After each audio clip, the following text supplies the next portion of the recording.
I don't know what other places say We are that. live, oh. We are live. Welcome. Welcome. FO or OF, whichever way you want to look at it. Only fans or fans only. Phone-in show. Lots happening. Obviously, developments.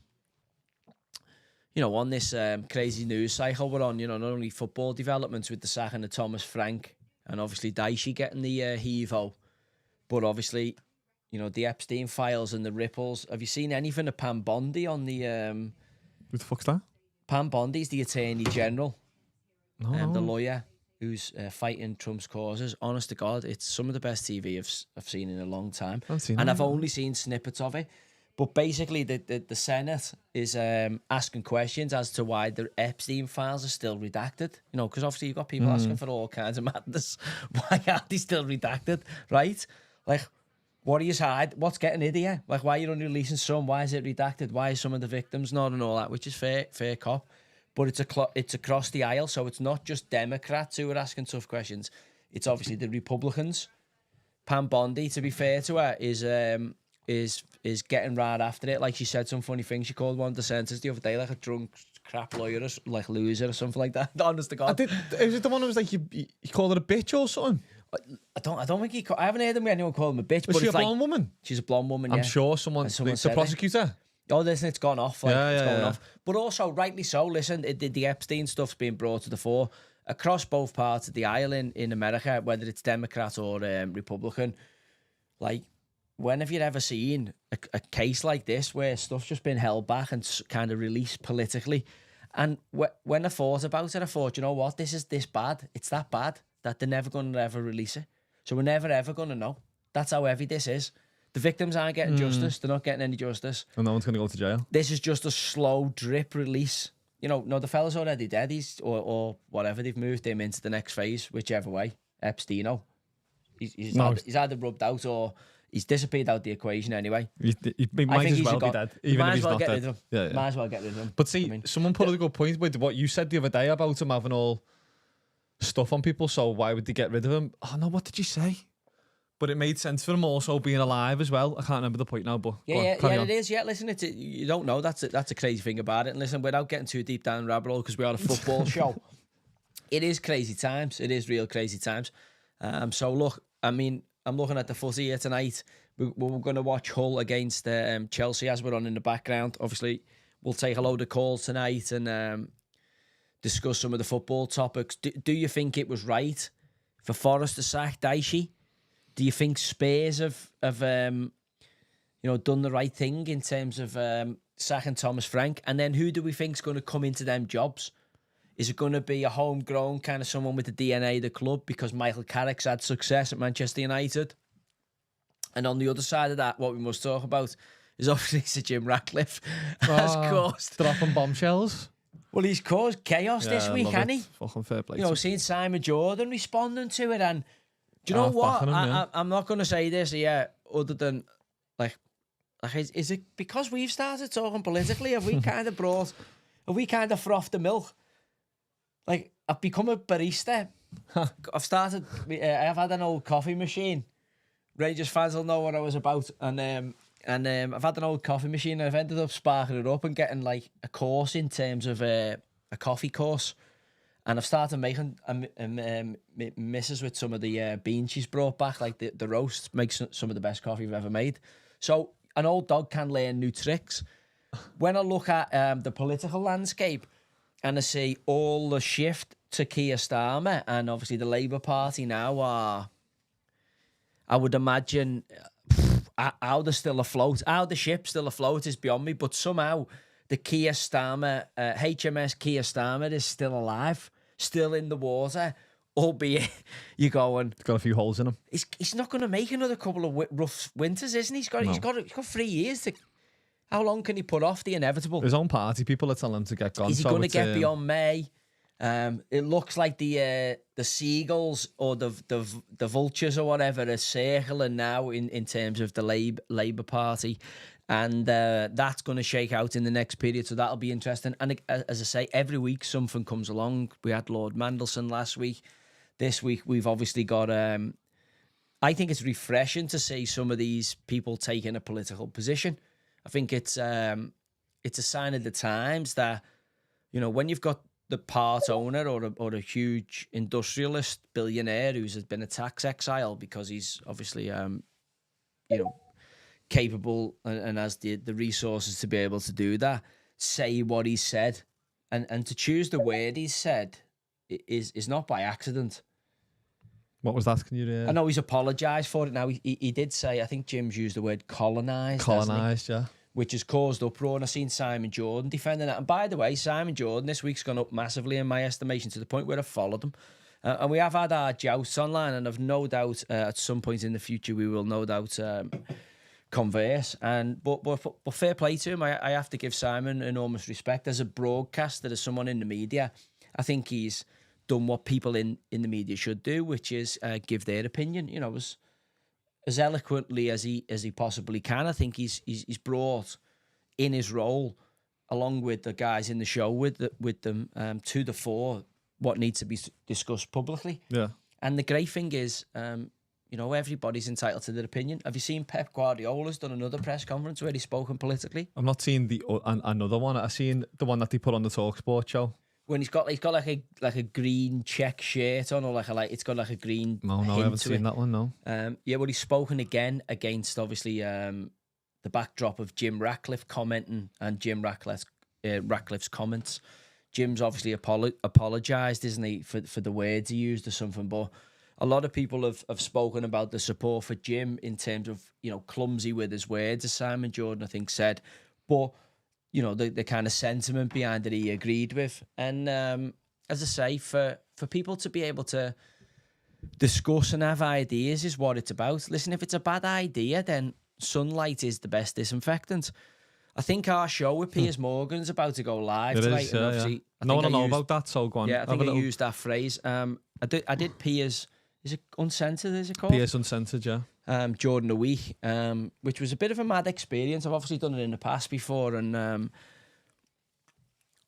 think it was a slightly different type of Piers Uncensored this time around. And although I enjoyed it, it was, you know, a little bit Americanized, but also, you know, an interesting conversation. But when you're in this space, when you're in the spot we're in, you know, you're obviously consuming a lot of media, left, right, Republican, Democrat, whichever way you look at it, and world politics off the back of that, because we want to keep our audience informed. You know, this is the reason we are Common Sense. It's not really, you know, it started out to try and be a kind of football show and a football podcast and a watch along, but we've ended up morphing into, you know, whatever this is now. Social media is the new media, though, lad.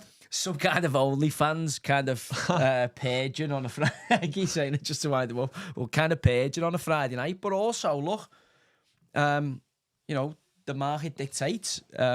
We cannot go away from the fact that we're living in crazy times. Yeah. I learned today that I am an actually exennial or something like that we're called. Somebody born from 1976 till 1985. We've lived through an era of being able to understand analog and seeing the digital age. Yeah, so, okay, yeah. You've come all through all sorts of technologies. My generation, I know every generation thinks that. Is fucking, I wouldn't have a clue. So I can remember when people used to go like that on the phone round, you know, when you used to go like that. The dial-ups. I can remember that. Yeah, I can remember the phone box. I know my nan had one in hers, but I know she didn't, like, most people weren't being used by that time. Also, the same thing they were saying about, like, you with all your friends in your community. You've always had a phone or a contact with them, like even if it was MySpace, Facebook, or whatever. Going out to sort. We used to have to phone your house for you, or we used to have to like fucking. Yeah, so I'll ask the question. Hang around where if you were to go out around and meet your mates of a night when you were younger, how would you organise it? How would you know where to be? What time? You'd phone the house for them, and the moment say they've gone out, and when you go, when they go out, they go about an hour ago. So you go, right, where have they gone? Like they might be on that field. If they're not there, they might be by the shops there. So you just literally have to jog around. But I also think that's why I was like as fit as I was, because like we used to just jog around. And then you'd meet and play footy, and then you'd jog everywhere. Like you never got like where kids get like kind of chauffeured everywhere now. You know, kids very much stay at home and play, you know, on the Xbox, or they'll get ferried to training or whatever they're doing. Absolutely, yeah. But also the exennials were the ones that were like your mum used to open the door when it went light, and then in the school holidays, and then you had to come in for like your tea, and then Just when it before went dark, like, and they actually didn't know where you were. Where like now kids obviously. I think I lived phones. through the last little bit of that, but it weren't. I had a phone and like Facebook and that, so we kind of knew where people would be. We'll all be like, look, we're going here at this time, and we'd meet up. Yeah, so it was interesting seeing somebody. What's it put called? It down. Sorry, what's the word? It's spelt Exennials. Exennials. It's a good word, that. So it's like XEN. Ennials. Yeah. It's a good word, that. It's quite So a cool it little word. sums up that generation, but Yeah, also yeah, look, like we do live at strange times. We are the kids before the internet, and also with the craziness of the internet now. In the news this week, then. Sorry, I'll just a quick one. We'll be taking callers in about 5-10 minutes. So, Andrew Nelson, I can see you waiting, and Shay. Just hold on tight for us 5-10 minutes, and James has just joined in there. We'll get chatting in about 5 or 10 minutes, lads. And anyone in the YouTube chat or anyone listening on the Twitter Spaces, if you do want to join, just request, and you can honestly about anything. If you want to talk about politics, we can talk about politics, football. Oh, I love the Pam Bondi stuff. If anyone's seen it, did anybody see that? But like whatever you just want to talk about, we can. But we'll just go over some news first, I think. Yeah, it's going off in the States, like it is Big going time. off. Obviously, the UK is a tinderbox at the minute as well with the Mandelson and the Labour kind of vote of confidence for Sir Keir Starmer. The Gorton by-election's going to be interesting, isn't it? Everybody seems to be plugged into that. Obviously, you've got the Green Party lady. Have you seen her? Who had the lurchers? She had the picture. Have you not seen the picture with Polanski and the dogs? I have seen that, yeah. And the dogs got like leather boots on. Denton. Yeah. I've seen that. That's the Green Party lady, but obviously she's a bit of a mad lady. She's a bit mad when you're there to talk. And the fact that she's got a dog which is like an offshoot of a wolf, and it's got leather boots on, and then the other two dogs, it didn't look comfortable with the other two dogs. All Zacho Polanski. I'm not saying Keith Laird. I'm not at the Keith Laird kind of Phoenix night situation. But when have you seen the picture of him? Only doing this for the TikTok here because this will be a clip. The picture of old Zacho with the two lurchers. You can see the lurchers. One of the lurchers is okay with it, but with the other lurchers, really, really uncomfortable in his presence. It's like, I can't believe I'm getting a picture with him. Dogs have a good sense of that as well. Get on the dog's face, though. One of the lurchers' faces, and you'll know exactly which lurcher I'm talking about. I don't want to drop that lurcher in it because you might get any pedigree chum tonight. But the lurcher's face is like, the lurcher knows. Same way. It's like that picture with the... You've seen the Epstein files with somebody with the hand and he goes, can't be me, never went upstairs, can't be me because my hand wouldn't go that way. It's one of those faces where you just know you're in a compromising situation, and the lurcher knows it's in a situation with old Zacho that he doesn't want to ever remember. He'll be slaughtered for in the dog community. But also, and I don't know whether that's hanging around with Zach or it's the dog on the end with the weird boots on, with the candidate who they're asking you to vote in as their MP. I'm not voting for somebody whose dog's got leather shoes on when we've got homeless people in the borough. They don't represent the community. Where's the picture? And also, when the leader of hate, that's the picture, lad, there. See ya? I do shit, yeah. Yeah, and then obviously tried to speak about how they're in touch with Gorton and Denton, which I would imagine is quite rugged, rough and ready, working class part of kind of Manchester. I don't see how you lurcher having leather sandals on, Birkenstocks. Just longer on the screen there so everyone can see what we are talking about. Oh, can you get that on now? Yeah, they already are in the 21st century. Yeah, there you go. They're the ones. Get on the ones and twos, lad. I'm not on the bar there. Get on the ones and twos. It's class that though. Yeah. No, it's not. No, like, it's not. No, I know. Like, I'm saying that as if I've got a little doggy. Look at the dog's face here. Zoom in on the dog in the black here with the green coat on. Which one? The dog on the end. Can't zoom in, but I can. Yeah, you can. Look at the dog, lad. Look at its eyes. The dog's like, get on the dog, lad. Look at the dog's eyes. No, honestly, get on the dog's eyes. He fully is. Like, dog's like, fucking hell. Why have I got a picture with this tit? The dog knows. The dogs have got the sixth sense, they know. Talking of tits. Robbie Savage is on the telly here as I'm looking on the telly. Classic. He's shit the bed in here. Forest Green, they've lost a couple of big encounters. Top of the table, lost at York. No. Do you know what? I'll have to get the data up here. And I seen a weird football transfer this week. I don't know whether you've seen it. Raheem Sterling, former Liverpool legend. Liverpool legend? No. City legend? Yes. Manchester City legend. I'd agree with that. Raheem Sterling. Legend. Signed for Feyenoord. Robin van Persie. Yeah, signed for Feyenoord, yeah. Feyenoord. Robin van Persie's the manager there. Yeah, strange move, but maybe he actually does want a game of footy. Could have just sat there and got weighed in.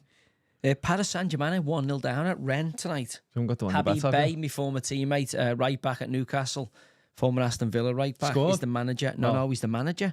I was gonna say. He's also lost a couple of players. Liverpool signing one of them.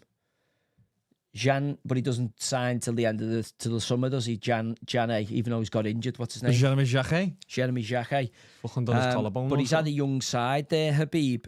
And then I seen in the news coming out of France this week that he'd kind of offered to sign a new deal, but said he wanted a percentage of transfers for developing these players. There was another player who agreed to transfer to another European club. I can't think off the top of my head. So yeah, interesting times in European football. De Zerbi. Could we see Tottenham go for a De Zerbi? I think it's Could we on see now, Notts Forest go for it? And I know he'll be on to one of them. Notts Forest have appointed Vito Pereira, yeah. Maranakis. Good signing. Haven't fucking Spurs got someone in? Some mad fella. I didn't know Spurs Today, Igor Tudor. Oh, right. Oh, yeah. You want some? Former Juventus from player, Juve, yeah? But he's the interim head coach till the end of the season. Spurs? Yeah. It's a mad one. I know. He only had a short spell. I'm sure he managed Juve for a bit, but literally it was a short spell. Is that Chelsea? Is that the guy who was the manager who's doing a bit of the warm up there with the beard on? It is, isn't it, McFarlane? Yeah. To be fair to him, lad, he's had a decent start, hasn't he? Apart from the Arsenal Cup games, which Arsenal are top side in Europe at the minute. You have to give them that, regardless of style of football Arteta plays, or whether you like Arsenal's way of winning games. They are an efficient team in Europe. And that's the only blemish really on Ross Noir's Chelsea record. He's gone in, and in the midst of getting buzzed off a little bit, being a bit fucking Brent, a little bit of a meme. Super Brent. Yeah, obviously he was under pressure, and he was defending his ability to go in and take the job. This tonight will feel like a little bit of a chance for the pressure to come off. It's an team of his. He's done well there, even though he didn't finish the job. He still, got the fans believing at some point after a tough spell for Hull. Now he goes back with a bit of a wind in his sail as a Chelsea manager. It looks like the group's settling down, and he now gets an opportunity to show what he's about as a coach. This is a potential banana skin. Hull are going well in the Championship. This will be a tough game for Chelsea, and if Chelsea kind of half-arse it or don't really fancy this tonight, they could get turned over. I also look at the other game tonight, Wrexham against Ipswich, and go, do you know what? That looks like a really good cup tie. Wrexham and Ipswich both going well in the Championship. Good game now. Is this a nice distraction from the Premier League? A little bit of FA Cup football, obviously.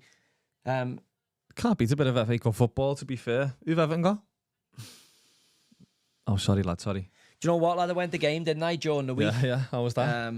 It's tough being an Evertonian, lad. You know my feelings on Moyes, and as much as I love him, and I don't want to keep banging that drum and wasting the energy, but that's my feelings. Nothing's going to change on that. And would you get rid of him now?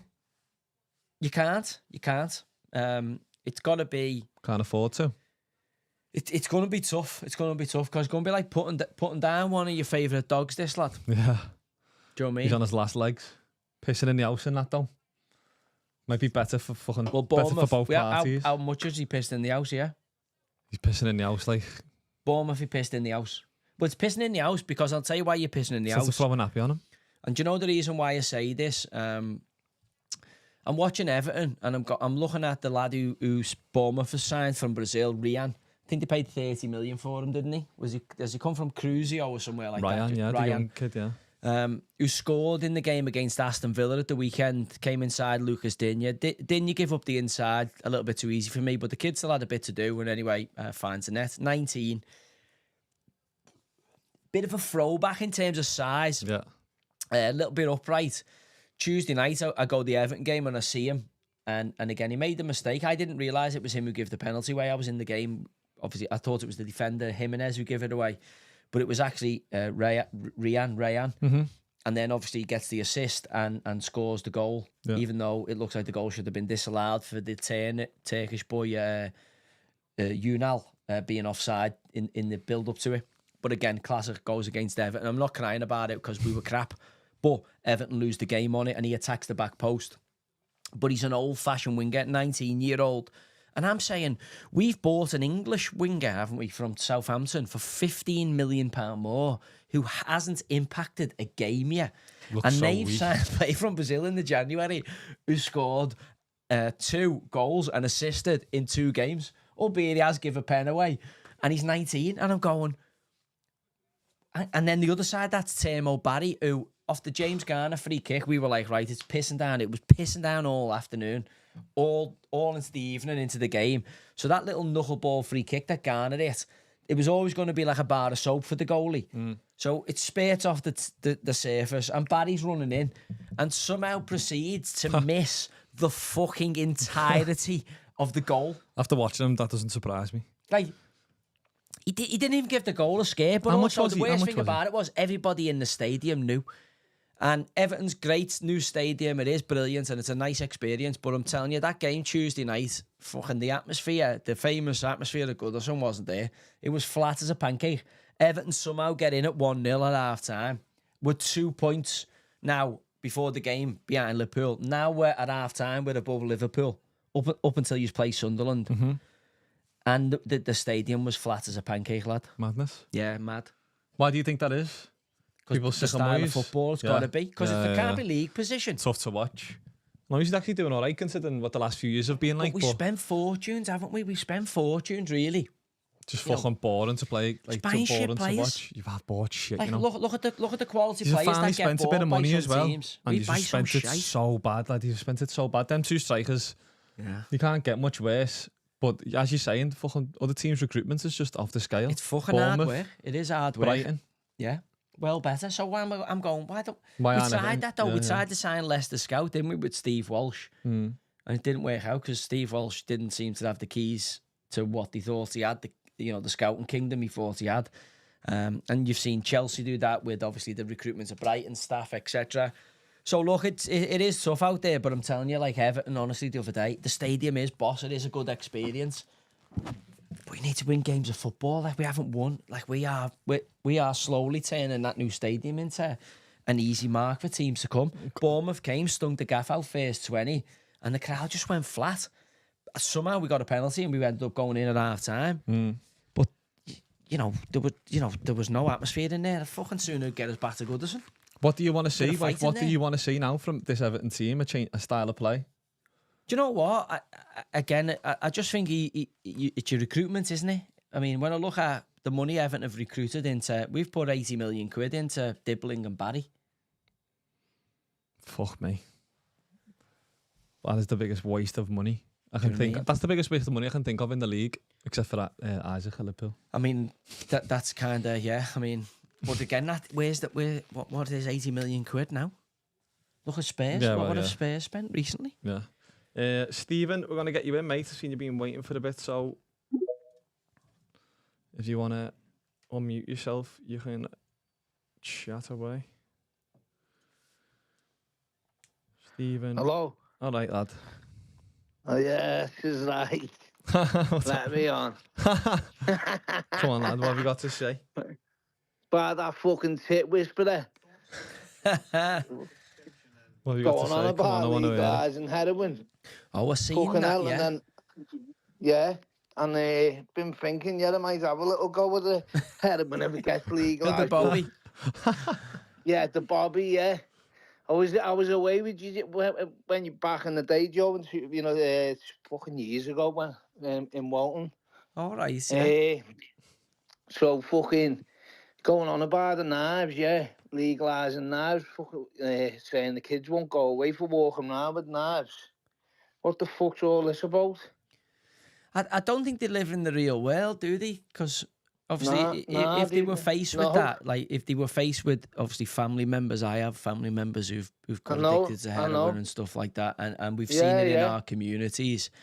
Certainly growing up, and obviously the crime and all the craziness attached to that. Now, I'm not saying, You know, I grew up watching my mum smoking. It was fucking horrible. So again, you know what I mean? So they just. So then the guy who's advocating that, the guy who's advocating that, they're saying all this, yeah, and then they're going on about these knives, yeah, and then next thing, yeah, I think on the flip side, a parent's gonna start fucking harming the kids. Are they gonna say to the kids, you know, to the daughters and what so that are young, and say, yo, you know what I mean? Fucking, not saying that's what what anyone should do, but there's going to be a flip side of that law, no? Like, when people start thinking about it, people are going to start thinking, well, my daughter's going out the door, fucking hell.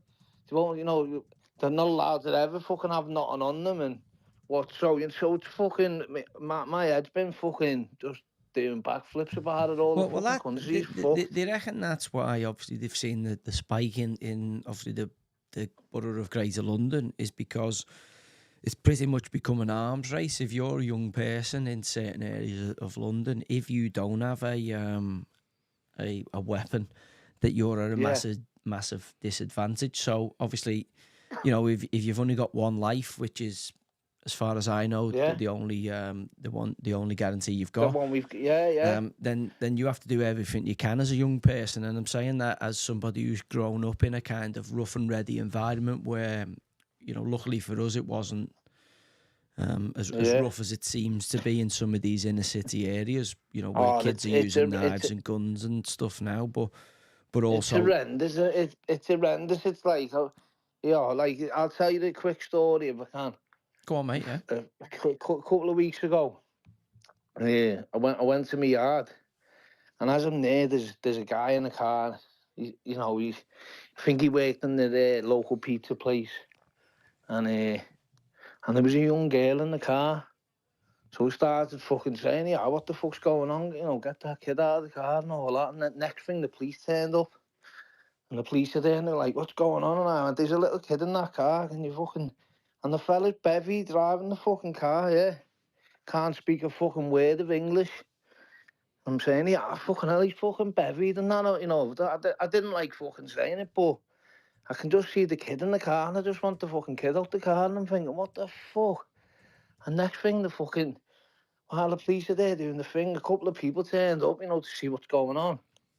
And then the police just fucking ushered him off. He was fucking mounting the curbs. He was that drunk and just drove off. And I'm thinking, what the fuck's going on? I've got the videos on my phone. It's insane. The country's nuts. Yeah, it's madness. Is that the I seen Joe Rogan talking this week to a guy called Andrew Doyle, was it? Who I was telling you about during the week. I don't know, but he spoke about the Manchester Arena, you know, the Ariana Grande, the bombings my sister was there when it happened. And he spoke about the fact that there was a security guy who was suspicious of the guy who turned out to be one of the bombers, but was fearful of being called a racist if he stopped him to search him. And obviously that would have prevented you could see that. But again, you could see. Yeah, this is the thing, isn't it? It's like, look at what it's people who haven't, this has got to go. This being fearful of upsetting someone's feelings. Yeah, but see me, I'm half quarter Indian, yeah. But I've grew up whatever, you know. So I see all that bullshit, like, you know, fucking whatever. I don't know if you can swear or whatever. But go on, mate. Yeah. Say what you fucking want, mate. I see it all, yeah, and I think, what the fuck, yeah. And I can say when the busies will fucking pull up, and a few weeks ago, the police were at me outside my yard, and he come in and he went, "Did a girl come in here?" And I went, "Yeah, it's my mate's daughter." And my mate popped out, and he went, "Yeah, it's my daughter," and whatever. And he sorted it out, and went, I thought it's fair dues, yeah.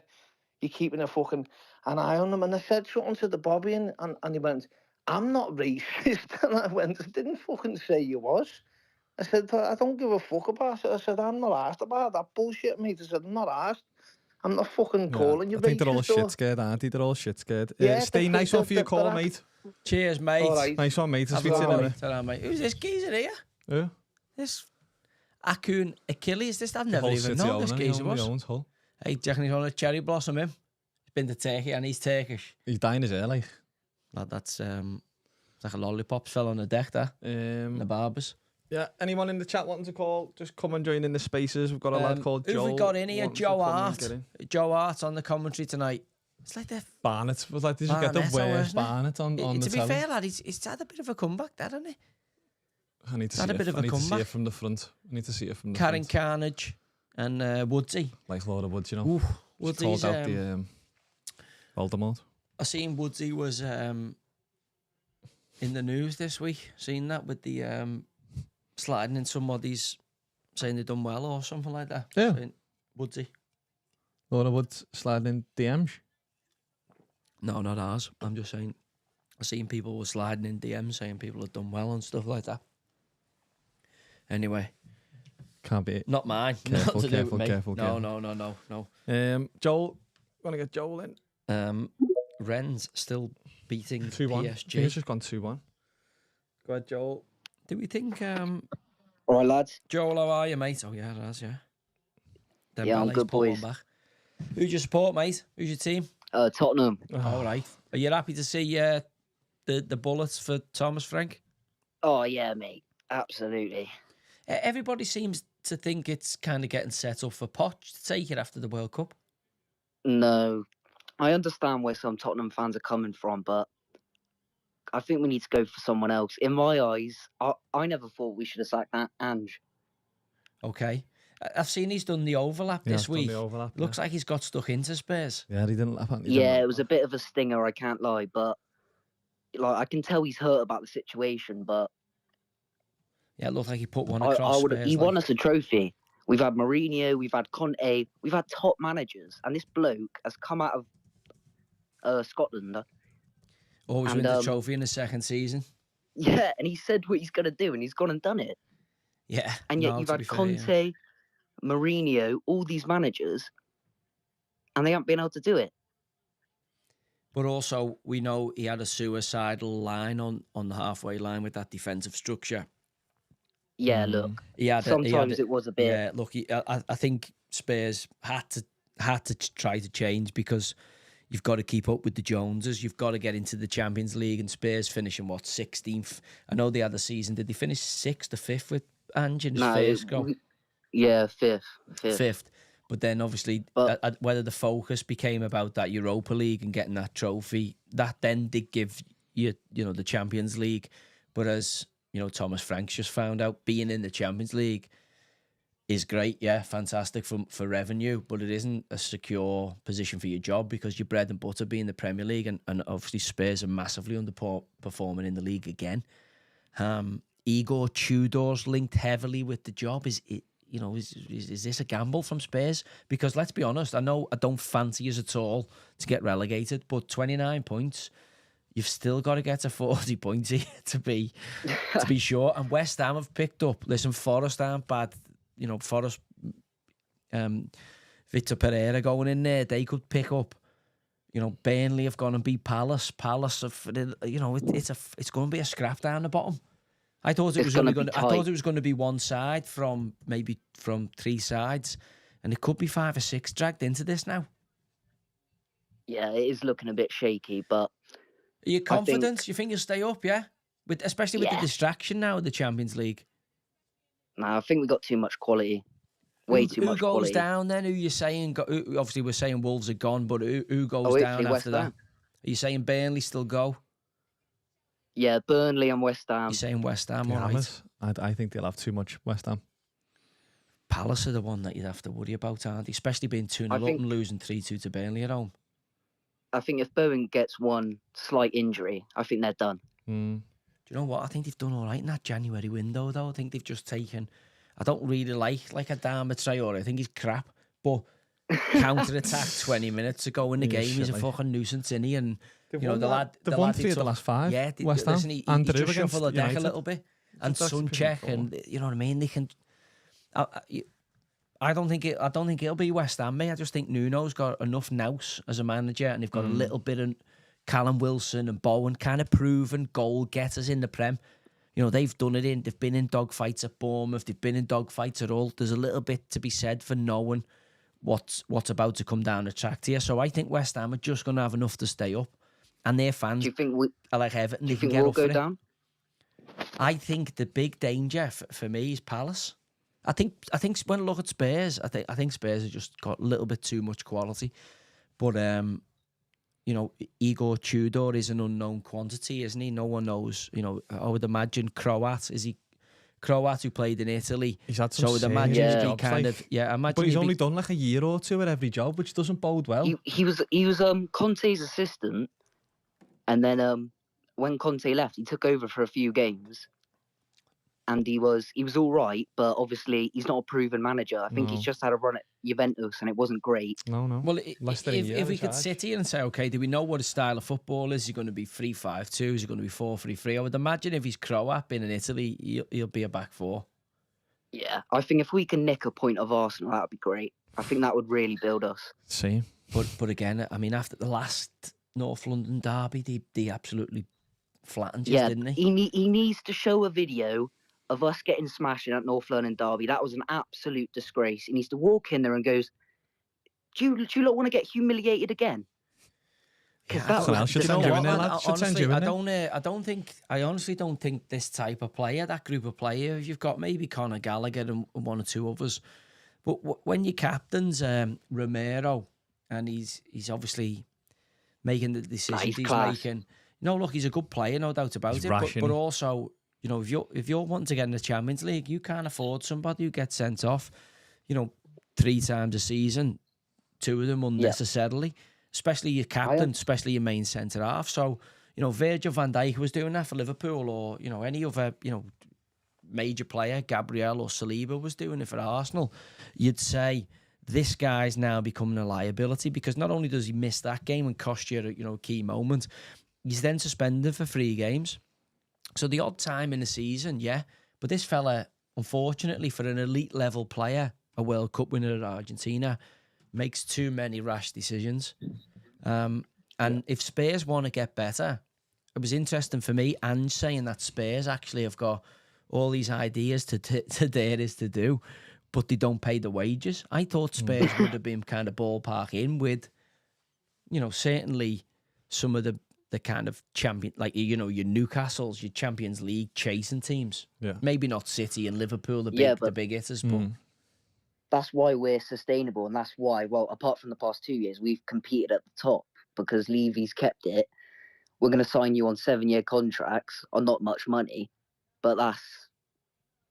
But again, you can't blame Daniel Levy now, because a lot of stick went Levy's way in the way he ran it, but obviously he was kind of moved out of that role. And obviously the new regime at Spurs, fair play to them. Yeah. You know, I did say a long time ago on our show, didn't we? We were talking about it, that we didn't think Thomas Frank was an elite level manager. Mm-hmm. You know, the Brentford job, and again, I was wrong on Keith Andrews, as many of us were, because he's turned out to be a great manager for Brentford. But it looks like every single time anybody is replaced at Brentford keeps getting better and keeps moving forward.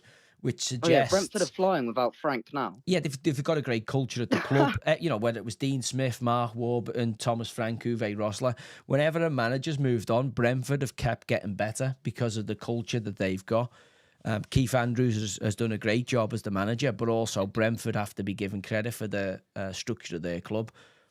Thomas Frank now has gone from looking like, you know, a really good manager to... I've seen...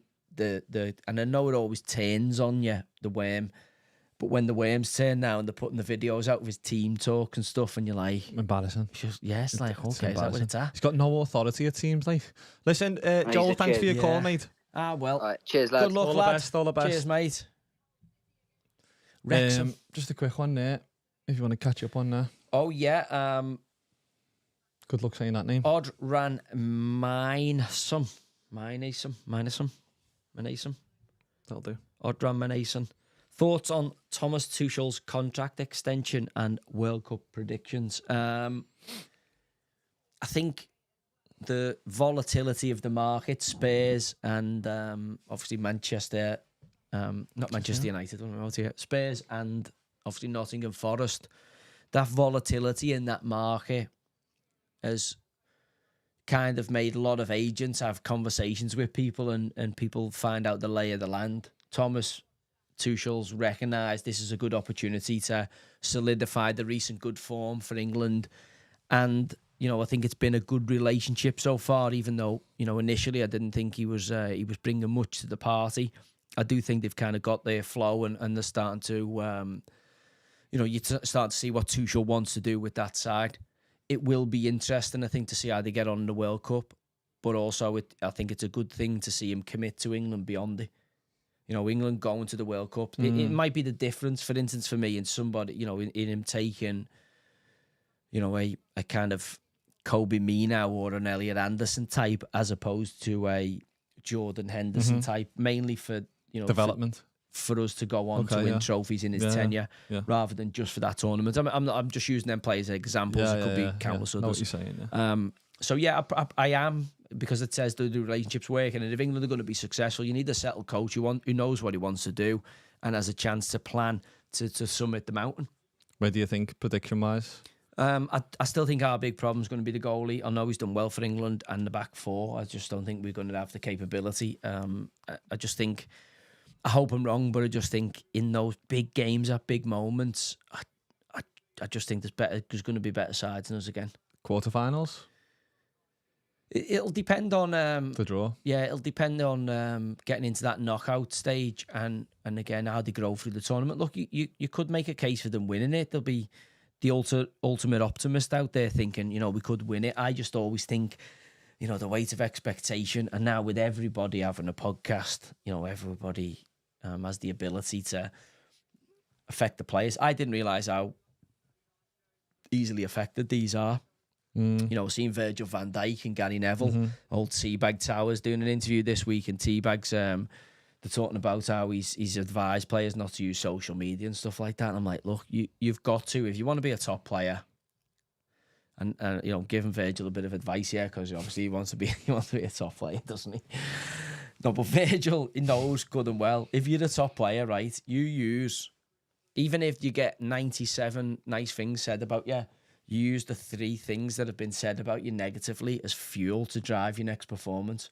So they're constantly looking for fuel, these elite performers, to keep finding a way to excel in terms of digging deep into winning games and that, going that extra part.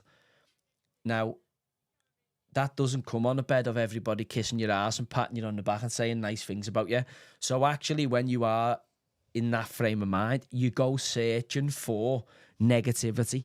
I remember being in Fingo, this was days before even social media existed.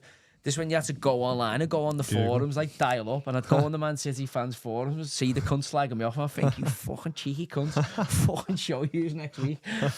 Or the Manchester Evening News, the ratings, you go, what, he's fucking said they had a 5, that fucking cheeky cunt. Because but also there was loads of people saying positive about you. Yeah. But like now, with these things, everybody's got access to you now, depending on what, social media platform you're on. So it must be difficult to be a player, but also, if you're going to be a player, you're going to get shit. If you're going to be a public-facing superstar on Sky all the time, or TNT all the time, or Champions League footy all the time, or international FIFA programs, you're going to be, you're going to be open to criticism. Now, the upside of that is, if you get it right now, you can become a global brand. You'd imagine the Gaza phenomenon of Italia 90 in the age of social media. Us ex-ennials are able to see like the opportunities for you millennials. And you, what are you now? What do you even call now? I'm a millennial. Millennial. But what's this generation called now? Gen Z, I think. Gen Z. Fucking pathetic generation. Right, let's get our next caller in. Looks like it's an Arsenal fan. Let's get what do you think on the Hull game here? Hull Chelsea. Ross and Wah keeps moving. Go on, I'll go for 2-1 Chelsea. Go 2-1. Why not? I think the gulf is bigger. I'm going to go 4-1 Chelsea. Okay. I think the gulf's bigger. Liam Delap needs goals. I think he'll show tonight, Delap, that he's better than the top end of the champ. Yeah, but he's obviously not top end of the Prem just yet. Yeah. He needs a couple of goals tonight, doesn't he, for confidence? Arsenal fan, live free, little Yorkie. Hey gents, how you doing tonight? I'm good, mate. Yeah. How are you, mate? You okay? Yeah, good, thanks, mate. Yeah, I'm an Arsenal fan, and we've got to talk about Arteta. Every week. The guy, but I'll be brief. It depends, right? The guy is an absolute psychopath. Like genuinely. Like I watched the game against Brentford last night, and you could look at half of those players out there aren't fit. He says Saliba's out injured because he's sick, but Saliba hasn't recovered since he went over in a warm up against Liverpool in the opening game. Declan Rice is a one-man midfield. He's like John Rambo out there. It's unbelievable. Yeah, he's filling in gaps. He's filling in gaps everywhere. He's doing last-ditch tackles. He's trying to play 10-8-6. And the team just looked like, you know what it's like, Joey, right? You know what it's like in the background in clubs, right? The public face and everything's, finessed, especially with PR. Arteta's got the best PR in the world. He's got teams looking at all of the stuff that's going on social media. He says the right things that you think, but you can see underneath that it is just absolutely like falling apart. And, we got Wigan at the weekend. We'll make some changes. Can't make that many. We're going to go to Wolves. The last time we played Wolves, they scored all 3 goals in the game. I mean, they lost 2-1 because 2 of them were own goals. But, own goals, penalties and set pieces. Outside of that, we got nothing. And we've just put Saka on 300 grand. That guy should have been rested after the injury that he got last season. Should have just sent him on holiday, sent him to Dubai for a couple of months. Say, don't worry, we'll take care of you after. But he looks like he's peaked. And, you got all of these players. Look like they peaked. Are you fucking bottom of the league here, are you? It's not. It's the table the wrong way round. You're call it like top of the league. You're top of the league, right? You're in the League Cup final. You're going well in the Champions League. You're still in the FA Cup. Like you're competing on all fronts. It's right? almost like the bottle job is just it's inevitable at this point. City have obviously got within breathing space of it's down to 4 points. City. I still think it's a good point at Brentford. Brentford have had a fantastic home record. You're wearing at your best. Awesome. You're wearing at your best, obviously, but you've still got out of there. You've kept the points tally moving. You've still kept that separation of, 4 points, a win and a draw. That's still 2 matches between yourselves and City. I know you've got to go to the Etihad and play them. But also, the big thing for me is we've been saying about Arteta. Cambo, he's not on the show tonight, Skidmark, but he's not a huge fan of Arteta. I didn't like the All or Nothing documentary I saw about him. And the fact that he's still wearing his school trousers on the touchline and the uniform he wears, and the fact that he encroaches on the playing surface all the time. I hate him. And the stuff I've seen with like the light bulb and all that, I don't really want Arsenal to win. And also because I believe yous have been a huge part of spreading that kind of woke virus in football. Especially 100%. With the woke nonsense pottery competition you have on every other weekend or whenever they get an opportunity. So I believe Arsenal have put bad football dust into the stratosphere, and my old club Man City are going to win the league. I think City are coming. He's had a chance to rebuild the squad. Phenomenal amount of money spent again, but clearly. City find a way of doing it, whether it's right or not, is for people to discuss. But they do. I think the only reason that City, right? I think Pep, throughout his whole career, he's always needed someone to hate to go up against, and because of the connection, the connection between him and Arteta, you don't get the feeling that Pep has that level of like, okay, we're gonna, I'm gonna take you down. I want to fucking take you down. But, the kind of Fergie Wenger, the rivalry that they need. And then I was watching, the City game against Liverpool the other day, and then City have kind of cruised through games, but they've got depth. But I was thinking when Szoboszlai like slapped that one in, I thought, okay, right, 9 points, we're in business. But the way that City came back in a way that Ødegaard could never do what Bernardo did. Haaland tucked it away. They got those clutch players in those moments. And as soon as they did that, and then the players almost gave themselves a kick up the arse to say, actually, you know what, lads? Like, we just come to Anfield, won it first time. Well, last time was in COVID, wasn't it? We're going to do it. Doesn't count that one, does it? No, it's like our FA Cup. I mean, Arteta won that with someone else's team and he sacked them all. I mean, all of them are gone, and they all went on to win trophies after they left us. Well, the thing you've got is obviously that Arsenal side. It is, and when I watch it, some of the team selections he makes, the amount of faith I think he puts in certain players is what's costing him. Ødegaard, I would say, is case in point. The likes of Eze and the lads there. Madueke's another one. Did he really need to bring him in with? I know he scored an header the other night, but is that the right thing for Arsenal with, Wanyeri in the background, or is that the right thing for Arteta? Because I always think to have a few young ones in your squad, lads who you've developed in your academy who are going to be with you for 10, 12 years is massive. And, I think with Arsenal, the caught between a rock and hard place in terms of they've had huge investment. It's investment that's got to win. They've almost got an embarrassment of riches, 2 players for each position. But the problem with Arteta is he doesn't flex tactically. If it's not working, he just kind of replaces a right winger with a right winger. He just goes, right, well, we'll take Saka off and we'll put Madueke on. Or we'll take Odegaard off and we'll put Eze on. He doesn't really... Like for like. Yeah. We'll take Calafiori out and Hencape will go at left back. And that's the thing about it. I don't think he's got huge flexibility tactically, which to be an elite level manager, like I look at Luis Enrique thinking he wouldn't have probably recruited the same players, obviously, but also there'd be a different way of playing if that wasn't working. I think Mikel's absolutely committed to it. He's fortunate in terms of, he's got a fantastic set play coach who makes them incredibly efficient in both boxes. A really good defensive coach in Gabriel Heinzer, who's certainly solidified that back line. But the big thing about winning big trophies is tactical masterclasses at key moments. You think back to Jose Mourinho in the Camp Nou, and I don't think he's got that big game acumen, and that's what Arsenal are in now. They're in the stakes of they want to win the big pots and the big trophies, and we're now getting to the crux of, after 7 years of team building, is Mikel Arteta the man to do it? I don't think he is.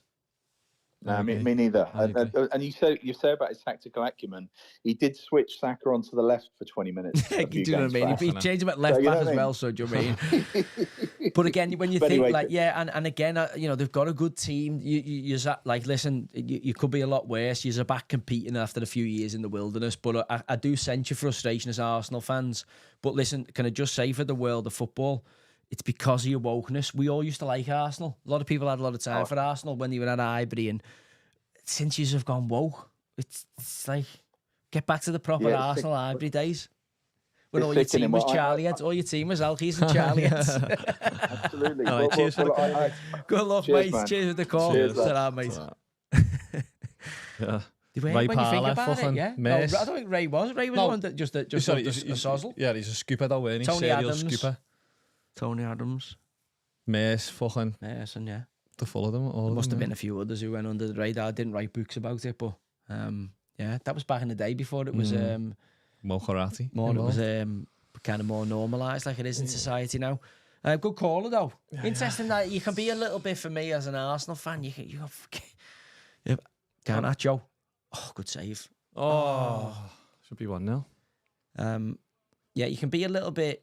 I think as a fan, you can get a bit, you're not winning the league, and then all of a sudden you just think we should fucking win the league, and you're like, it'd be nice to just even have a chance of winning the league. Do you know what I mean? Just have a title challenge, or a cup run. We fucking get knocked out third round or fourth round of everything. I haven't read any of this chat. What have we got going on? What are you into? What's happened this week that we've missed? I take it you've all been taking part in. Not only the football stuff, but what's going on politically. I know if anyone wants to call in, chat about politics. There's PSG got beat 3-1. PSG did get beat 3-1. I want to see if your PS interview. Dortmund are winning 2-0 against Mainz. AC Milan 0-0, and we haven't seen that. And I'll have a few little snippets for you here that I enjoyed. Did you see that there's a Premier League boss accused of serial and essays? Seen that? What was that, sorry? Somebody put on Twitter today, Dan Needle, I think he was talking about a lot of the kind of corruption scandals in the post-Brexit stuff. I know the identity of this Premier League boss accused of serial rapes and essays. Everyone in the media knows who it is. Who doesn't know the many other victims who'd come forward with their stories if they only knew the man who assaulted them? Does that mean a gaffer or an owner? And then it's the headline of FA investigates Premier League club boss. Oh, I would imagine a gaffer. It sounds like someone who owns a club. Yeah, on owner, yeah, the boss. rather than it'd say manager, wouldn't it? So I don't know. But yeah, just Joe's coming down the track to somebody there. Done a Piers Morgan there on politics and sport, so it's about 40 minutes long if anyone wants to go and watch that after this. Oh, has that gone live now? It's gone live about an hour ago over on Piers Morgan's channel, so have a little nosy at that. Yeah, we recorded that Wednesday, didn't we? Yeah, but it was good though. It was. It'd be interesting to see how he was clipped that up. The few mad yanks. It looks like it's 40 minutes, so it looks like it's just unleashed, unedited. I don't mind that. Yeah, pretty much. That's what you want, innit? There was a bit of a few YouTubers who were, should we say, content farming? Is that what you'd call it? That one kid, defo. But please go and watch it. It was good. Let's get another caller in here. There's no name, but I imagine it could be political. Oh, it's connected. I'm sorry, I'm not sure your name. It's Fair Parenting Podcast. You are in. Oh yeah, hi. Hello. Hi, yeah. I just wanted to mention, you said named I'm an Arsenal fan. You said names that went under the radar. Martin Keown would be another one.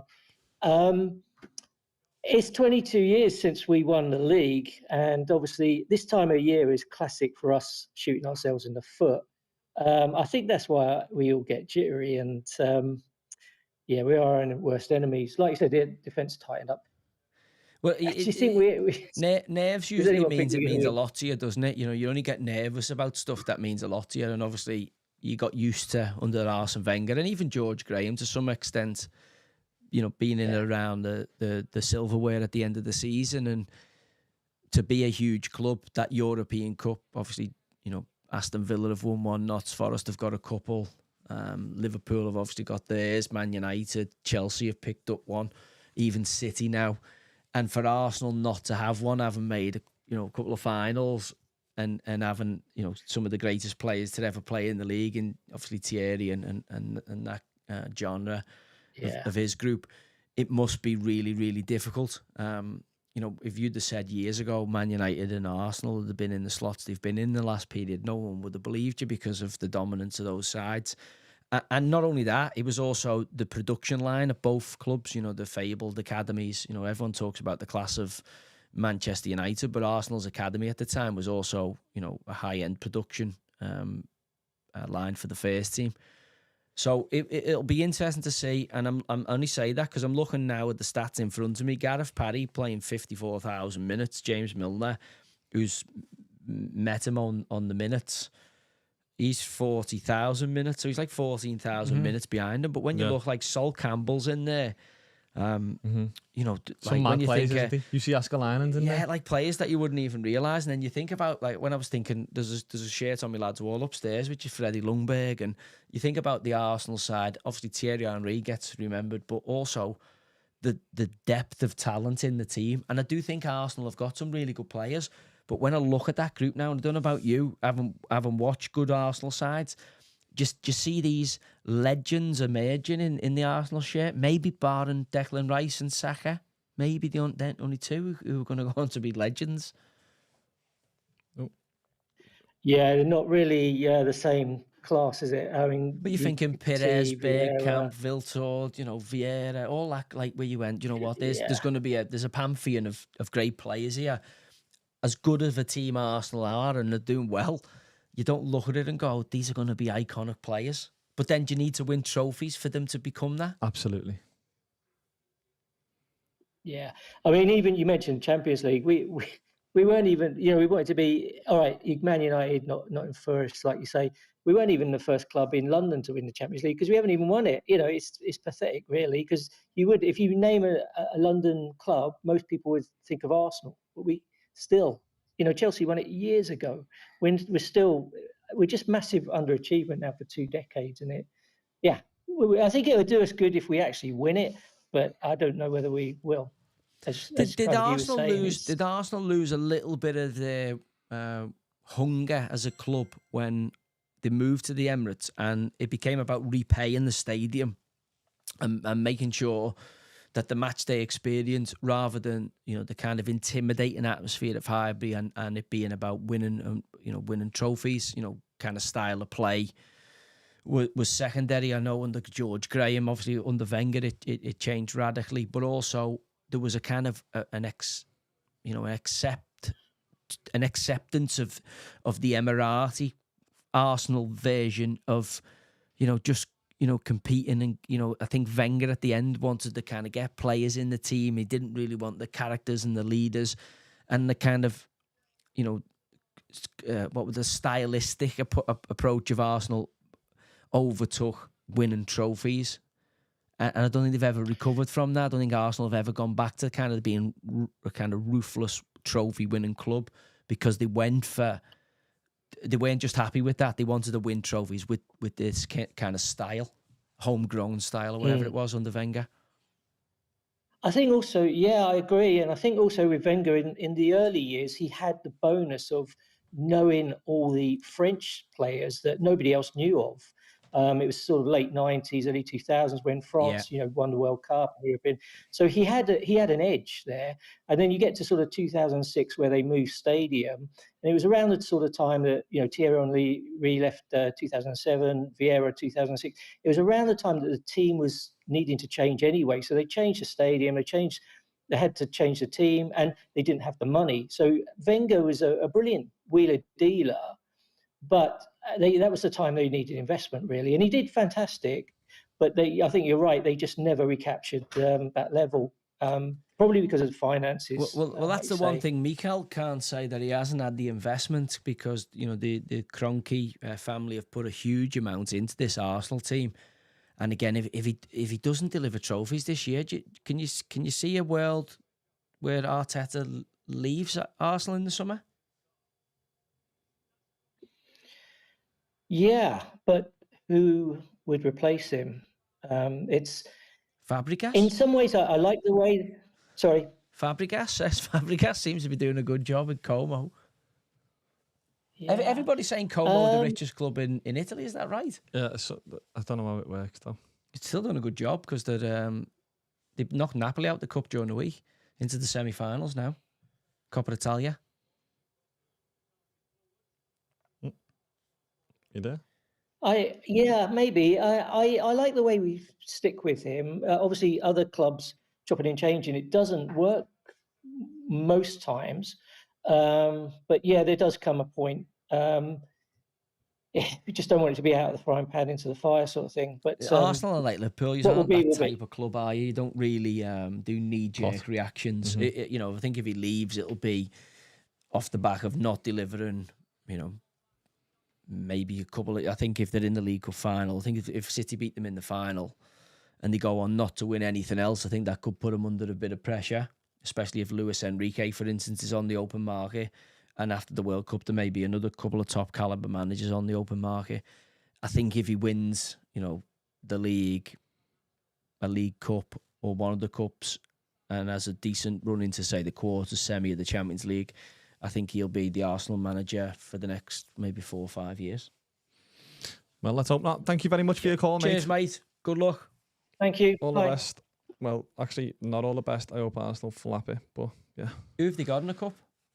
Final? Yeah, no, in the FA Cup this weekend. I know. You've got it. Arsenal have got Wigan at home. So that's a fucking win, innit? Well, have Wigan made a decision yet? Ryan Lowe left Wigan, didn't he? Or he got sacked from Wigan. And they were talking about maybe taking Stephen Caldwell in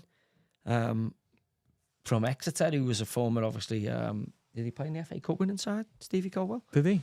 When Sidwell scored? Was it Sidwell scored? Maybe he was in that group. He was definitely in the Roberto Martinez group. What's his name? Stephen Caldwell. Liverpool play Brighton at home tomorrow 8 o'clock. Yep. Confident? No. Should I be? Come on, lad. Home game against Brighton. Lad, come on. Brighton have not won in the last 5 games. Someone just said the FA Cup is so dull. And I Brighton have have not kind won of agree. in the last 5 games, lad. They've drawn with Bournemouth. Lad, Fulham beat them. Against the Liverpool drew with Everton. Season. Anything could happen. Palace beat them and Villa beat them. It depends what team Slot puts out. I hope he goes strong because It'd be nice to go for the FA Cup this year. Can he to go, be fair, we don't have a big squad. So. Do you know what I mean? Can he go any other way? That's an interesting one, isn't it? Aston Villa, Newcastle. Should be a good game. And then everybody's saying the big one. The big one is obviously Parkland versus Southampton against Leicester in the FA Cup.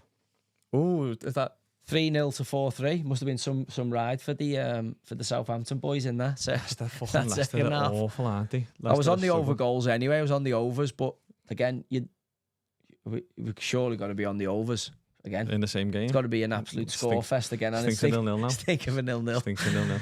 Stinks of a 0-0. Been hitting the bar this week. Sorry, Gary Caldwell, Stephen Caldwell's brother who works on the his brother works on the Canadian TV. He was good pundit actually. Yeah. Gary Caldwell, thanks chat for letting us know that. Oh, Delap's got to score. Come on then. Hello. Oh my good God. Chelsea. Sorry, mate. Chelsea are just missed an absolute sitter there. You there? Yeah. Hello, I'm an Everton fan, me. Only a quick one. Was you at the game? No. Working my dad was there though. Oh, it was hard work. The views on the striker situation. What do you reckon? Do you reckon we stick with Barry for different time, or? I think they're going to have to, aren't they? Because of how much they've invested in him. I'm just shocked at how we can spend the money we've spent on, obviously Barry, Beto, etc. of the dibbling and what we've ended up with. I think it's, I don't know who Everton's scouting department is, but also you as a manager, you live and die on your recruitment, and we've been fortunate this year. I watched the Fulham game Saturday, and Everton should have been at least a couple behind, if not more, at half time. To be fair, they got a response second half, ended up winning the game, and I was at the game Tuesday night against Bournemouth, where we were abject and somehow got in at half time, 1-0 in front, and then proceeded to just stink the gaff out second half and lose the game, find a way of losing, and I think that's the whole thing with Everton is it's like groundhog season, isn't it? You everybody cares about Moisey and think he's done a great job, but we all kind of know what he's ultimately going to be capable of. And then the flip side of that is you're looking at Spurs and Notts Forest and these clubs who are constantly changing managers, and you go, fucking hell, do we really want that? Which none of us do. But also we've got to kind of find an identity and seeing young players in the team and building a club that, when I looked at Bournemouth, I don't know about you, but I've seen some of their players, I'm like, how have we not fucking got them? How are we paying over the odds for these crabs we've got? And Bournemouth have actually got some good players that that they're recruiting from either in the Championship or, mad foreign leagues, and Brighton and that the same. And I'm going, we're fucking Everton here. Like, as good as Bournemouth and Brighton are, they're never going to be as big a club as us. No. Well, the first time now with Moyes, though, that's what we were like, weren't we? Finding Kale, obviously Arteta up in Scotland. We were finding just gems. But now, do you think he's doing the recruitment, or do you think it's, I don't know. I don't know who Everton's scouting department is. I don't know what's going on there. There's been that much chop and change, and obviously the chaos that's been going on in and around the club, and all the different regimes that have been in and out of power there. Mm-hmm. I wouldn't know. Last time I knew it was, fucking hell, Rafa. I don't know what that was about. You had Threlwall there or Thirlwall there who ended up at Rangers. I don't know who's in there now. Obviously the Moyes recruitment part of it is going to be huge, because if the manager invests £100 million or whatever we've invested, and when you look at dibbling, that's 45 million quid, isn't it? And they've signed that Rayan the other night, I was saying to Noel before, for like 30 mil, who has hit the ground running. And I'm going, how are we getting the recruitment? Because if the player hasn't dropped in, you have to say the recruitment's been wrong, that he hasn't even affected the first team. Dibbling, who's an English player who you've watched, and they found somebody, Bournemouth have found somebody in South America who's dropped in and fucking scored 2 and 2. Moyes is coming out though, like, in press conferences, and he's not really backing them, so it makes you think if he's rubber stamping the signings or not, because if it was this, like, he's good for a man manager. He's not backing like Dibbling in the press last week, and then he said something about Barry as well, saying he's not happy with his goal. Obviously, none of us are, but these players. The thing with Barry is he's got the as I say, I hate it, Fingo, because I think he wasn't a bad player, Titus Bramble, But when you get a reputation as being fucking shit, it's hard to shake it. Like Darwin Núñez never shook it, and he was, ultimately it cost him at Liverpool. This Barry, as many times as he scores, you just don't fancy him. Like the chance where James Garner takes the free kick and it bounces and it's to keep it in the chest and comes back out because you could sense with the weather it was going to happen. When Barry goes in, you just don't fancy him at all. Like the whole stadium doesn't fancy him. That's people's nans as well. That's not just the lads who are fucking who are on him. Like the tea ladies, even Moisey, he turns around to the bench, hands on his head. So you can dress that up in a press conference and go, oh, you know what, he's getting better. He scored a few toe nuggies the last couple of months. But it's when you're watching the manager live in the stadium and he misses a chance. It demoralises the team because you can see that it goes to the manager. And I've played in teams like that. You'd rather them not fucking get in there than miss the chance than miss the chance, especially at Premier League level where chances are seldom. They're fucking hard to come by because of how much quality is on show. And you might only get one or two a game. And if I'm honest, if he was a gun, you'd fancy your chances. A game of Russian roulette if Barry was shooting at you, wouldn't you? He's fucking more likely to fucking hit an empty chamber than hit the bullet. And if he does, you're surprised. Like the goal he scored at Villa, I was fucking shocked how he got it in. I think he was shocked. Yeah. And again, there's something there. There is something there. But for him to be our main striker, like I looked at Evan Nielsen, he didn't score on the night. Just the way Evan Nielsen moved for Bournemouth. And I was sitting with the scouts of a championship club and I was saying to him, the way Barry moves and the way his legs and it bend out from the knees down, he doesn't if he was a racehorse, I'd be going, I can't believe we've paid that for him. I can't believe we've paid what we've paid for him. But then the Premier League is a league of quirky movers. I'm not saying everybody's moves in a certain way, but I just when I see a quality player like that, Evan Nielsen.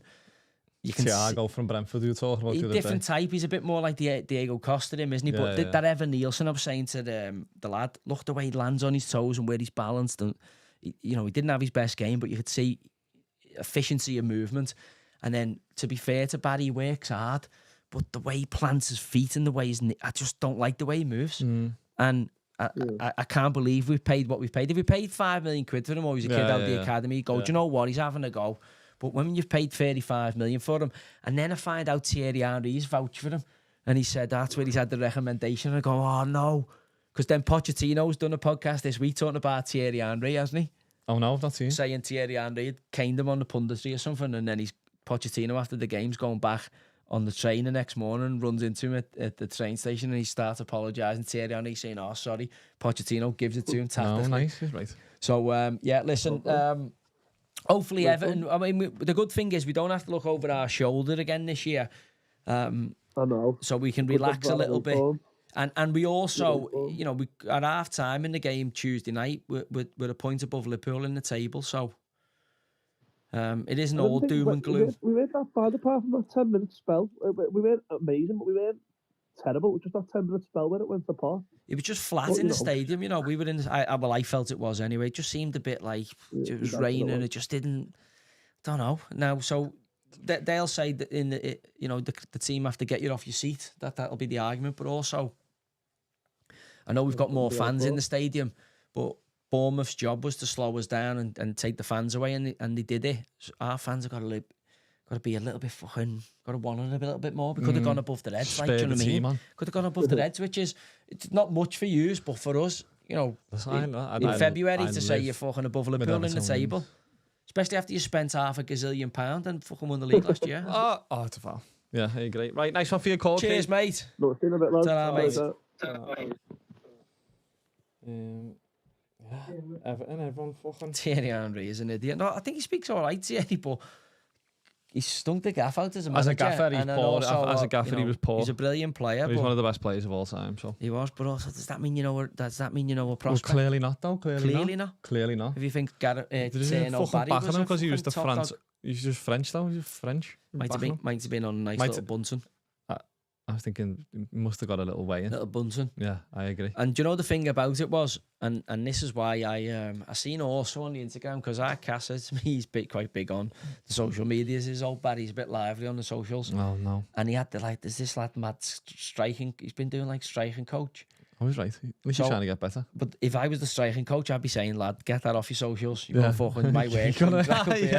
You costing me down. You can't hit a cow's ass with the banjo. How can I claim to be a striking coach? Yeah. It's like saying I'm a sniper trainer. Ah, yeah. Fucking hell. Just keeps fucking shooting people. Just keeps shooting the wrong bits. Keep missing the target there, mate. Keeps fucking shooting the fucking ground over there. You're about fucking sniper trainer. Yeah, that's it. It's not honestly, a good look, to be fair. I'd be saying, lad, do us a favour. Listen, when you start bagging, but he had been bagging, hadn't he? That was what was getting him away with it. He had found a little bit of goal form.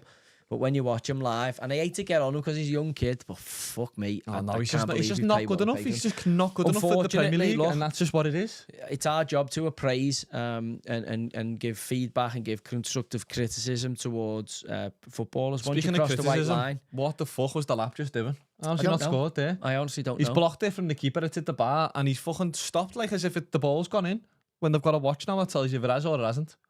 I don't know what he was doing. If anyone watching the Chelsea game, yeah. I can't believe we haven't had a goal so far based on what I've seen. Esteval's missed one, an open goal, and the lap basically has as well. Bit harsh at open goal, but like it's a fucking open goal for an elite level player, and they tell me he's the second coming of the Brazilian. He's the next off the line, isn't he? He's the next coming. What fucking Neymar? He's the next Brazilian superstar, isn't he? Esteval. What they're saying, lad. He's a good player, like. That's what they're saying. What is he, 17, 18? Well, they've got to build it round somebody. I mean, he's only 18. They've always got one coming through Brazil all the time, haven't they? Loads. They've always got one now that's fucking like a young 17-year-old that's fucking getting first team football, and he's just the one. Like Vinny was the one a few years ago, and now he's come this Esteval.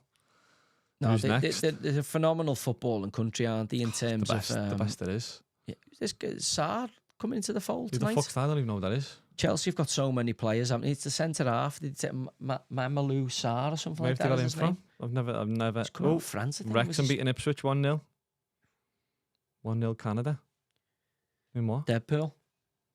Who scored?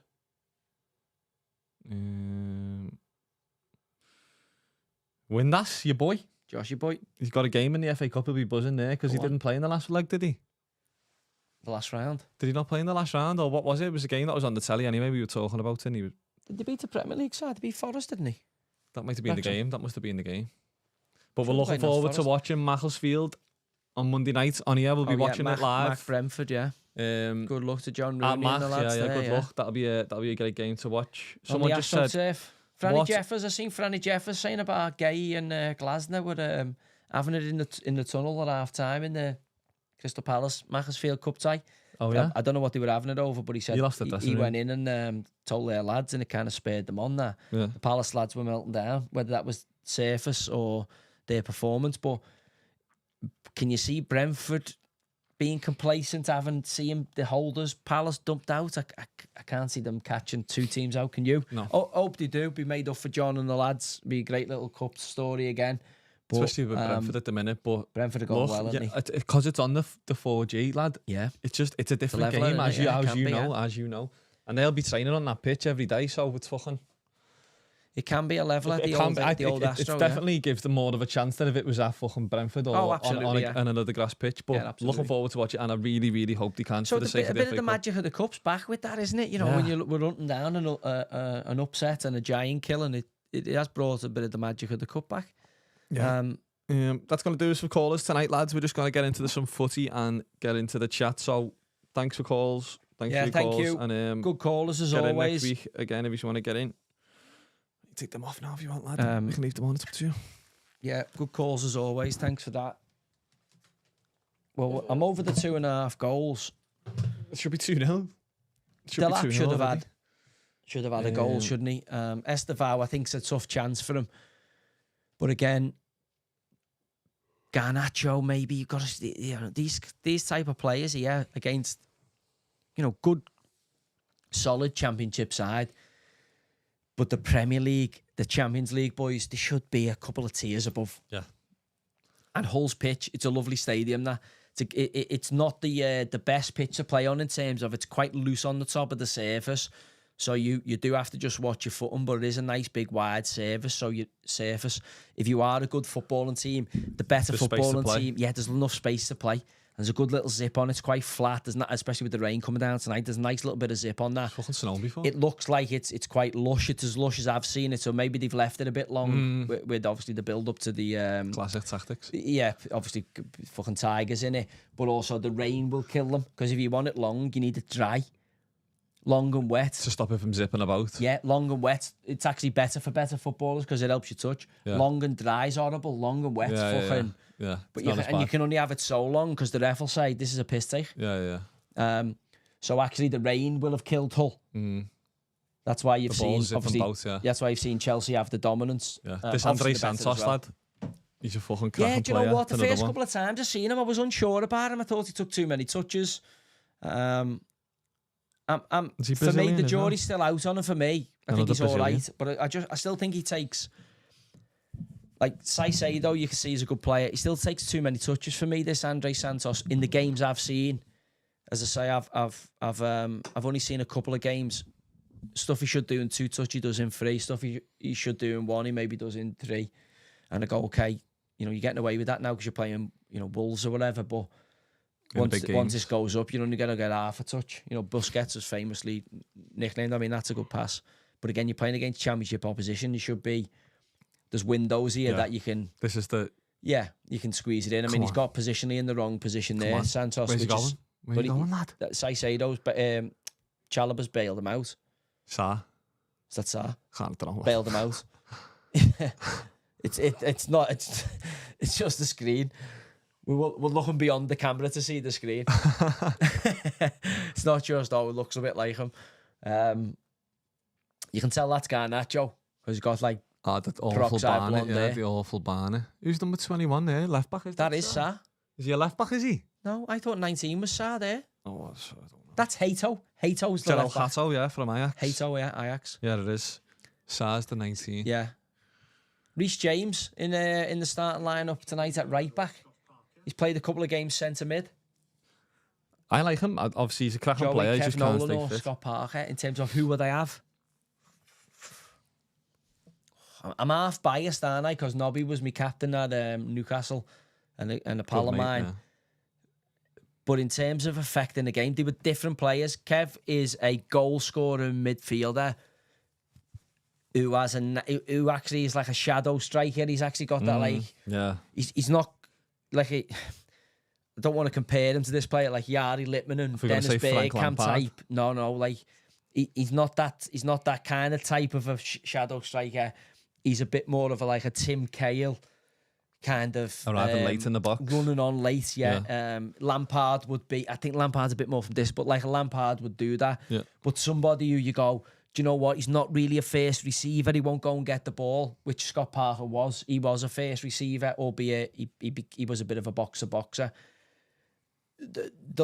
It'll depend on how you see the game. I would want Nolan in the side because I think he scores more goals.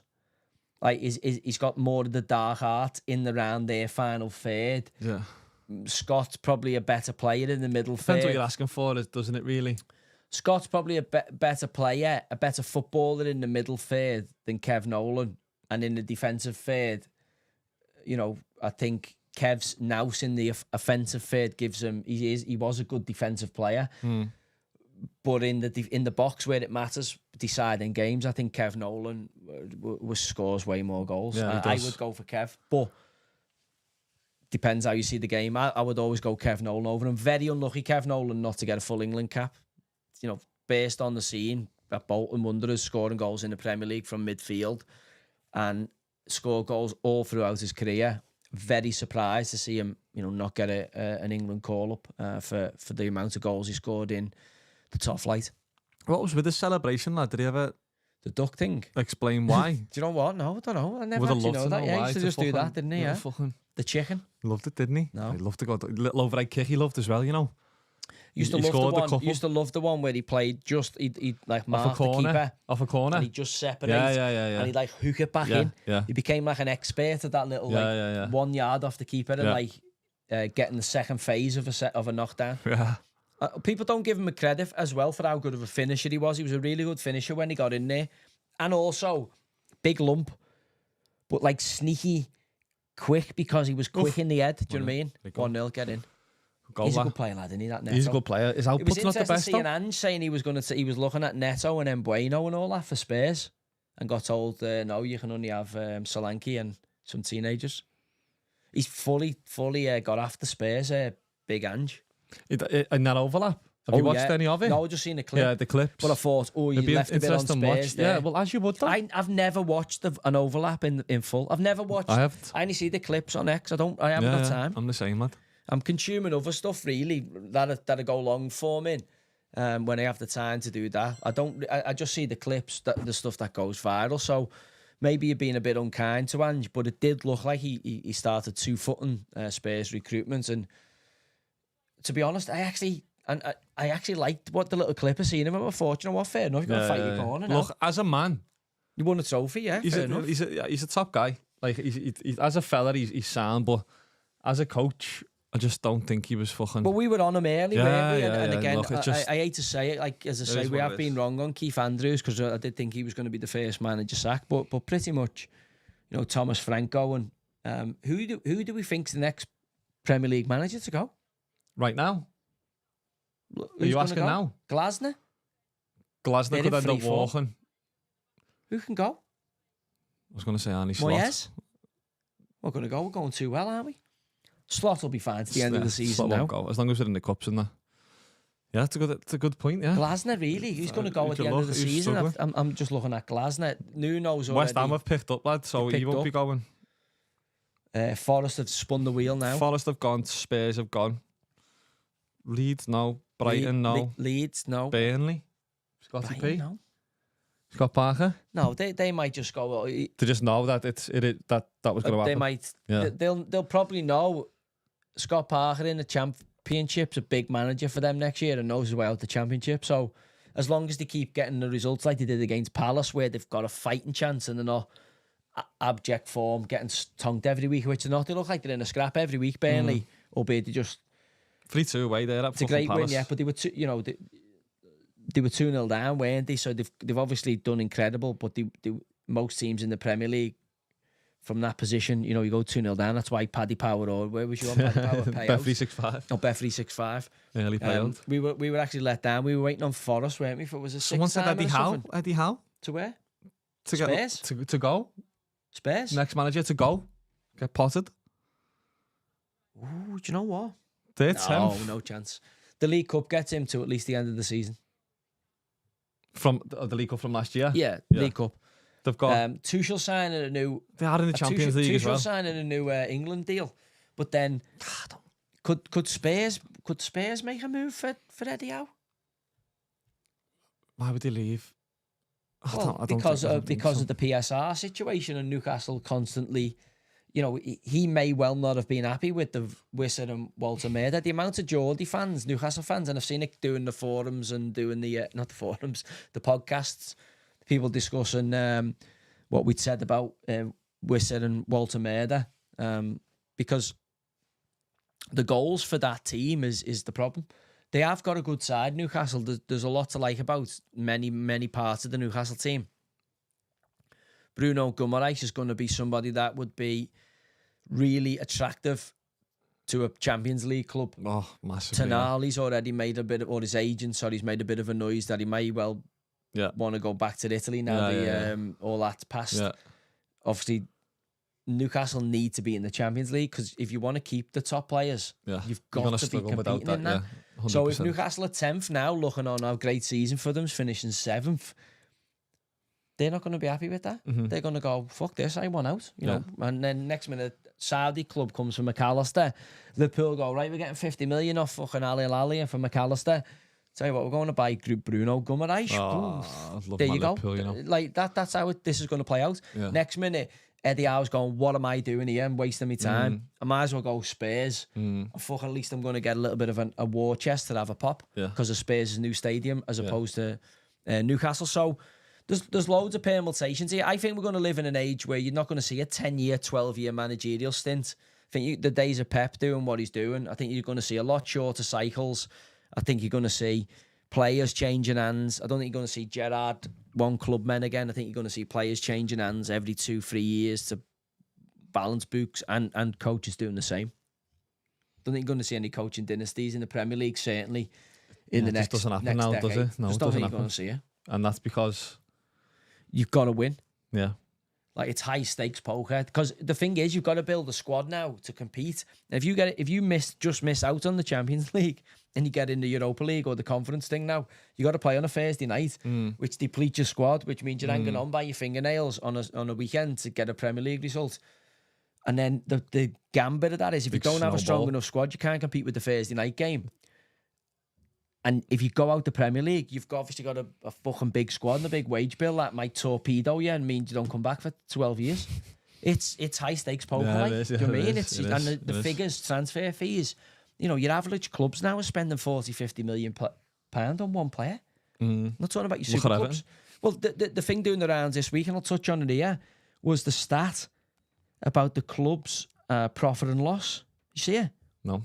So, the Premier League clubs' profit and loss, 18 clubs in the top 4 English divisions have published accounts for 24-25 season, all right? So there's 92 clubs. 18 clubs have published their accounts for not this season, the season before. All but one of them have made a pre-tax loss. So it's like 17, right? Yeah. Of the clubs have made a pre-tax loss out of the 18 clubs who've put their accounts in from 2 years ago. Yeah. Right? Any so the teams? club is it's just unsustainable. Like, everyone's just shipping money. Premier League teams on average are losing 31 mil. Jesus. Championship clubs on average are losing 13 mil. 31 mil on average lost per losing season? On average per season. Mate, that's a lot of money. Even League One, 4.2 mil, but League Two, 3.3 mil. Operating losses are even higher than that. Is that coming out the owners' pockets? So again, the TV revenues and all that, and the fans going the game, it is income and the shirts. This is why we're seeing the amount of people, trying to get every fucking penny they can from every orifice, because the cost of football is going through the roof. I don't believe it's a sustainable model. I've been saying for years it's a Dutch tulip model, because a player just isn't worth some of the figures that are getting knocked around and the wages they're getting. Not these days. But also, unfortunately, or fortunately, depending on what situation you see it in, for the longevity of football, I do think we've got to have some sensible conversations about it. When you see those numbers of 18 of the clubs in our country, I don't know about the European clubs, I'm just talking about in England. When you see 18 professional clubs and 17 of them are running at a loss, a massive loss, pre-operating tax losses, we've got to think about the longevity of football. Like, we've got to create a sustainable model. If the whole of football is losing that much money, how long does football have to live off? Like, you're going to see clubs like fucking Chef Wed. Well, it's as long as you have wealthy benefactors who are prepared to write off. If you've got a sovereign wealth fund, lose the money. prepared. If you've got somebody sports washing prepared losses, to write off a couple of bill. Are these losses a way of possibly getting money back off these clubs? It could. Well, they're obviously, it's politicised as well, isn't it? We know it's highly politicised. But also, a lot of people say the major European football clubs is a huge money laundering operation. A couple of people just said that in the chat. But again, look, it is strange, and again, for me, it's more about the local communities, and we've seen obviously a Man United owner being torched for saying about his local community. The local community and the football club, for me, should go hand in hand. And I think the minute we've let go of the clubs being massive parts of the community and being these global entities is the minute we've started to lose touch with reality. Some clubs do it really, really well. I'm not knocking all the clubs. Some clubs keep that relationship functioning brilliantly. But some clubs, I think, have just lost sight of the price of eggs. And we have to get back to that. So how? Well, genuinely, like, do you think it's possible? Like, we spoke about stuff with VAR and stuff. Like, can you go back to what it was? Well, I think we've got to be able to certainly empower referees. If referees in the stadium, and if we're going to have VAR, we've got to have jumbotron screens in there, haven't we? And jumbotron screens, unfortunately, mean restricted views for people who pay for tickets, and they can't. So we cannot have technology in the stadiums being used by a select group of people and not being visible by all the people who've turned up and paid to experience the occasion. You know, in other sports, technology, So NFL, whatever, it's counterintuitive, part of it. Yeah. It's fucking hard work. The VAR, I've been at the Everton game, it's fucking hard work, even when you know it's a legitimate goal, not even a controversial moment. So we've got to find a way of incorporating the technology into the match day experience. We can't get rid of it. It's here to stay. We've got to find a better way of working with it. The way we're currently working with it and the bloatedness of the system and the waste and the nonsense and bureaucracy of it, I don't think is the correct way. So we're going to have to slim it down and find a better way of working. But what we would all, I think, across all teams and all supporter bases agree on is it could be used better. No one's saying they fucking nailed it. Don't mess with it. It's perfect. Yeah. Loads are going, I want rid of it. Yeah. Or it's fucking doing me head in. Or you should do this or you should do that. I think the goal line technology is brilliant, as we've just seen with the lap there. Yeah. We're not even arguing about that but now. It's It's simple, like black and white. Yeah, it's black and white. It's dogmatic. It's black and white. But obviously, we know football isn't so. It's not opaque. It's got many layers to it, and the VAR slowing it down, and the slow mos, and somebody in the air leading to some crazy decisions, and also some would argue leading to what about weighted scales. So, someone just said in the chat, it is the people making the wrong decisions. It's these fucking PE teachers, these fucking referees who haven't played football. Would you get ex-professionals in the VAR booth? So could you do it another way? Could you, if they're doing the fans in a room and all that, right? All the fans sitting in a fucking room and getting highlights. Could you not do a referee and maybe, or two referees and two ex-players, or one referee and one ex-player? Yeah. And if they both don't give the same decision or whatever, it's not the decision. Yeah. But then we're creating more bureaucracy, which I've just talked about getting rid of. So I'm kind of undermining my point. But I'm going, we've got referees being judged and demoted based on certain decisions and the way they're given. So they're under enormous pressure. If somebody comes in the earlobe and says, you need to go onto the screen and look at that, maybe it's this, look at this, slow down, look at this angle, to go, fucking hell, I don't want to get me fucking bollocks chopped off this weekend and miss, 1,200 quid or whatever the match day appearances and the fucking hotel and being on the telly again. So I'm just going to go with it, because the reason that he's coming me here is we've had an agreement at the start of the year, we'll look after each other. Now, we don't know what agendas people have got, or who's coaching, or who's giving refereeing courses or doing coaching courses in certain countries, or who's going to officiate in certain countries during periods of lull in their domestic stuff. As we've seen with some of the refs, they have got extracurricular activities in other countries who might have vested interest in some of our big clubs. So you go, hang on a second here, there's a compromise. There's the human beings in the compromised. So there is a lot of questions asked about it. I believe that the simpler we can make the system, the better. The better. Course, So 4 or 5 officials, maybe it's the 4 officials in the stadium and 1 in the VAR booth, or 2 in the VAR, and that's it. And they're in the stadium, and everyone in the stadium gets to see the decision, and everyone in the stadium gets to hear any conversations between them, the same way they do in kind of rugby union and rugby league. If you're going to have it, then involve it. Involve us in it, because we're paying to come for the ticket. And you don't know what the fuck's going on. Someone sitting in the house shouldn't know what's going on more than the person who's actually gone to the live experience of it. But they should be broadcasting what they're talking about in the box. Putting a better concert on with more stuff for the fan sitting watching on YouTube than the actual fan who's gone to the stadium to watch the gig. Yeah. Doesn't make sense. It's and we've got to find a way of counterintuitive. making it work with the game. So yeah, I mean, I think it's here to stay. I only say that because I don't think we're going to get rid of it. Can't. There's too much money you involved can't get rid of it now. I mean, why is it like? Look at the way he stops. Look what's he doing. He's started around the keeper, hasn't he? Yeah, I mean, he's unlucky that doesn't go in. That is unlucky. This is where the goal line technology is good, yeah. Literally though, because you can just see it's black and white. Well, if we didn't have that, half the old fans would be saying it was in, wouldn't he? Yeah. As you would be if you had half these, you'd be saying that's fucking in. Now in the stadium, no one's kicking off at the ref at half time. No one's calling anyone cheating bar stewards, because the ref just goes, and everyone now knows it's a solid technology. They can rely upon it, and it's for the good of the game. There's no VAR in this, is there? That's a good reason for the FA Cup. It's good to see, but I think it shows how much more it's nice because they thought it was going to snow. I don't mind it though. Yeah, it's nice to see. Little mitre as well. It's nice, lad. Great footy. The old footy, miters this coming just back. popped up on my Twitter. Someone should put it in our Telegram. Rupert Lowe started a national political party called Restore Britain. Okay. Is that new news, that? I didn't know that, yeah. Yeah, Didn't just know come that. up He was today. part of Reform, wasn't he? But then he fell out with Farage. He got moved out. I thought he was advanced, no? Was that never No, him, that's no? Ben Habib. No, Oh, I is didn't it? know whether he was... No, he's an MP. He's been an independent, so he's obviously started his own thing. He spoke really well, and he's done some incredible work, Rupert, and certainly with the grooming gang inquiry that they got stuck into and raised awareness on it. Yeah, I didn't know that. I'll have a little look into that. Restore Britain. Restore Britain. Tell you what, he seems a solid guy, doesn't he? He could pull a lot of numbers there, you know, if he gets a good campaign going.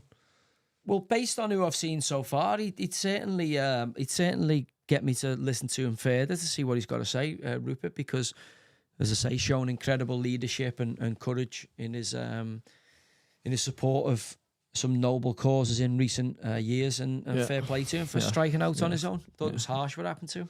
Yeah. What happened with him and Farage? I don't know whether... Did Farage feel a bit... what's the word? Intimidated, yeah, like a bit under pressure from Rupert Lowe. Maybe. I mean, some people would argue that maybe he felt, you know, him and Ben Habib, etc., were kind of possible people who could take his throne at Reform. After his job. He might argue otherwise. Nigel might argue completely to the contrary, but I would imagine that may have been or may not have been a factor. I think it will have been. He'll have seen them as kind of two people who could be potential rivals. Dortmund are 3-0 up. So I'm just having a little look at your bet here, lad. Dortmund Paris were 3-0 up. Paris PS in AC Milan. 1-0 Milan. Milan winning. Is Modric playing again? Yeah, he is. Legend. He's in the middle of a 5. Legend, mate. Legend. Your Be great favourite little player, story if he wins the league this year. Monaco are 3-0 up as well. Fucking hell. Monaco beating Nantes. Lad, you're flying here, you know, lately. Benfica. Can't pick Jose. a fucking loser. Benfica 1-2-1. 1-2-1, okay. They won 2-1 last game. So you're saying they're all in. We were waiting on AC. We need goals. AC are winning here. 1-0, 3-0, 3-0. You need 2 goals. What's that? Over 2.5. You need 2 goals in both. It's got a chance. You need 3 goals in that one, don't you? The Which Chelsea one? Game. Chelsea's 1-0, isn't it? Neto scored. Oh yeah, it is. Sorry. My God. Sorry, lad. I need 2 goals. I need Do a you couple of want- goals. it should be 3-0 already. I need I think AC you're Milan right there. to You need see 2 your own. goals. AC Milan to see your own. Which they should. Ease it away. You need They should 2 lean goals into in that, each game. shouldn't they? The FA Should lean Cup. into that. I don't mind that, you know. Leaning in there, innit? AC Milan. Do you reckon I'm going to lean in there or what? I think so. They'll oh, Pisa, fucking hell, lad. They're like, what you want about? Awful. Wrexham, Ipswich, I need a couple of goals. That's 1-0 to Wrexham. Joshy Windass. Yeah, and you need 2 we've got goals Neto's in both goal. games. Yeah. Listen, it's the Should FA be Cup. 3-0. It's raining. Yeah. They've got to go for it. No point getting beat 1-0. Teams are going to go for it. So Absolutely. hopefully we get a lot of people couple in the goals. chat bigging Rupert up. Rupert, loads. It was loads of interesting our support. audience last time. The Reform thing won, didn't it? Yeah, but Green Party was second. I think that was a bigger surprise. Green Party. Well, it shows you how Reform won like 85%. shows you how bad Labour and Tory have thought of at the moment. Well, certainly by our fan base. I generally would rather vote for the fucking Monster Even Looney Party than any party that I've seen at the minute. Listen, there's a lot of time based on the next elections and how Labour have kind of trying to soldier on. They're not going to call. I heard the rumour allegedly that Keir Starmer has pulled a bit of a checkmate on them by threatening to call a general election if they outed them as the PM. So that's why he got that wave of support from them all, because they all know they'd be incinerated at the polls. Because if he calls a general election, everyone's seats up. Yeah. Loads of them Labour MPs lose know their they're jobs. getting torpedoed. Yeah. So that's why they've all had to rally round and support him. Because a few of them were going on. So they were trying to oust him, and obviously he's survived for Fucking now. little rat. He's survived for now. Listen, you got to take your hat off to him. It's a Game of Thrones, isn't it? Yeah, So I'm just literally. watching it. Listen, I'm not. But he's just literally hanging by the no skin skin of his in the teeth. game. No skin in the game. No skin in the game. It's interesting to watch it. someone And Do you like Peter Black? do we think he survives? Like No. past everyone's saying the May elections could be what take him out, but what about this Gorton by-election? It seems a lot of noise is being made around this, and they're expecting the political status quo to be obliterated in Manchester here. No. And they won't let Andy Burnham stand for it. This is the thing, isn't it? But that's another one where Starmer's just fucking Gezegd aan himself that, he's a fucking nuts, innit? Great times to be alive, guys. Mad, innit? Great It's times Game to of be alive. Thrones, Game of Do Thrones. you like Peter Blakesley, lads? He's a QPR fan, I think, Peter. He's the guy who used to do the programme. I think it's Hunted, you know, where they send you out and you've got to escape. Have you ever seen that? No. Oh, lad, it's sick. You know, they asked me to go on it a couple of times. Did he? Yeah. They send you off and you've got to like escape. And it's like the police interceptors and all that. Yeah, They try and hold you yeah. down as if you're a fugitive. Yeah. But like, Got no money the or nothing? brilliant. I think they can duck and dive. I don't know how they've got to do it. There's certain rules to it. I think I've seen. But Peter was on that. Yeah, he was really good on that. And he's been a good voice in the kind of political landscape we've been in. So, is this Wrexham's goal? Oh, how'd you like them? Good position, Josh. Finished that, to be fair. Good position. Not celebrating. Getting in the Pomo, lad. Getting in the Pomo. Wrexham are flying, aren't they? Every time, though, they get a TNT game. At the end of the Premier League in the next 3 years. You get Deadpool on the camera then, don't you? You of course. get old Ryan Reynolds on there and get your shots. Free.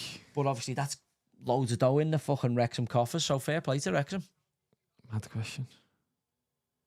Is he there? Is he Dean Holden? Gaffer? Dean Holden?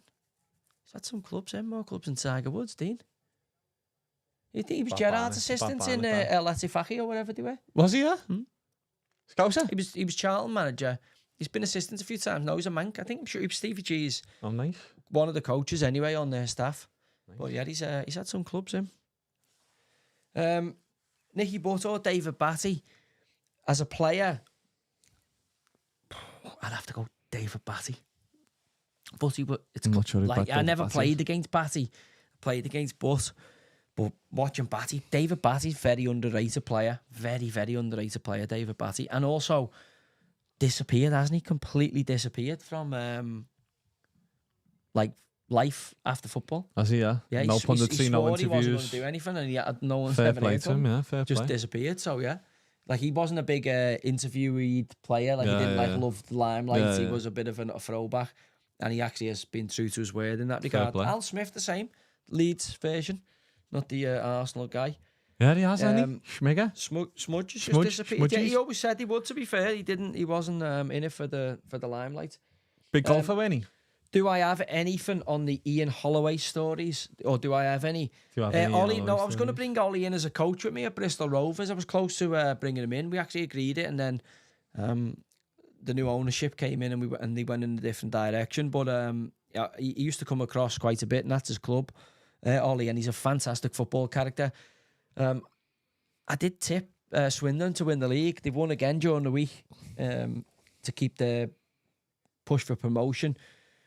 But he has had a bit of a mad rant, hasn't he, with getting kicked out of the EFL trophy because of an ineligibility in the selection, or one of his players not being on the team sheet or something. So he's been furious about that, Ollie, and has we gone did speak nuclear. about that. Yeah, we did speak but, about that. yeah, look, it's great to see him doing well. He's a good coach, and I certainly think Swindon will have a massive say in the promotion shake-up there. And that's the thing this weekend with the FA Cup. You still get the lower leagues and the National League, and being on the trenches every week, being on the battlefield of the football coupons every week. It's amazing how much knowledge you start compiling on these lower league sides. Honestly, all the data. Now. I struggle to do an FA Cup bet, you know. I always struggle. I see you go for the goals. It's hard to go for wins. You obviously like the goals, don't you? The over 2.5. Because it's cup football, isn't it? Yeah. So if you're 1-0 down, you go, fuck it, we've got to go for this. The managers have got to go for it. It can, and also, it can allow a little bit of pressure off players.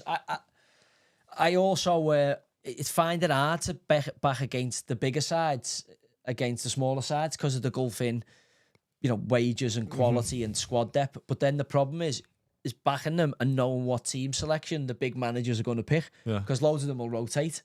Obviously, the further we get into it, the less likely they are to rotate. But also, the hardest, if you knew the team, it's a lot easier bet to have. But sometimes when you're having your bet on a Saturday morning, the 3 o'clock kickoff comes out and you go, fucking hell, Pep Guardiola's changed fucking 9 players here. Or, you don't know the fucking script. And that's the challenge. Yeah. But again, it's I'd much prefer the league campaigns for the thing, and the Champions League. But also, you can, I think, in terms of the goal market, I think the cup games always allow a little bit of freedom, and they're always worth a little bit of a punt in the over goals. Coyley? Great kid, yeah. Louis Coyle, whole captain, yeah. Great Had a good kid. time, didn't we? But the golf. Oh yeah, we were at his dad's golf day, weren't we? Yeah, Had a the Memorial Day for his dad. Scoop after as well. To be fair, lad, he's like done that. incredible there because he was in and out the team for part of it, and he's gone on to be the club captain and solidify it, and become a stalwart in Hull as they've become certainly this season a club thinking about getting promoted to the Premier League. But again, he's Hull born and bred. All the family, Tommy obviously had the Hull colours on his boxing shorts when he was fighting. Top family. So yeah, brilliant story for Louis. And again, you couldn't meet a nicer kid. Young Coyley's in the Hull squad, isn't he as well? The younger brothers in and around. The younger brothers in and around the makeup of it. What's his younger brother's name? I don't know. There's fucking loads of them, isn't there? You've got what's his name? Rico, is it? Rocco, Rocco Coyle. So he's obviously been in and around the first team. The lad who scored for Brentford last night, Lewis Potter, that's where he started out, Hull. He's on loan at the minute, Rocco, at Boston United. Oh, has he gone down there? Yeah. That's the Bristol Rovers manager, Graham Coughlin, managing Boston in the conference. Hull started out Kane Lewis Potter, who scored the header for Brentford last night against Arsenal. What did you think of Arsenal in the game? I was half watching it, but again, disappointing for Arsenal. But Brentford again, fucking doing really, really well. And I'm happy to see it. I'm really happy to see it. But I just don't think Arsenal have got the bottle to win the Premier League. Like, I'm You've happy got to go to to see City, it. haven't they? So I spoke to my City connections, and they're like, they've got to come here. This was before they closed the gap to 4. But they can't wait for that game.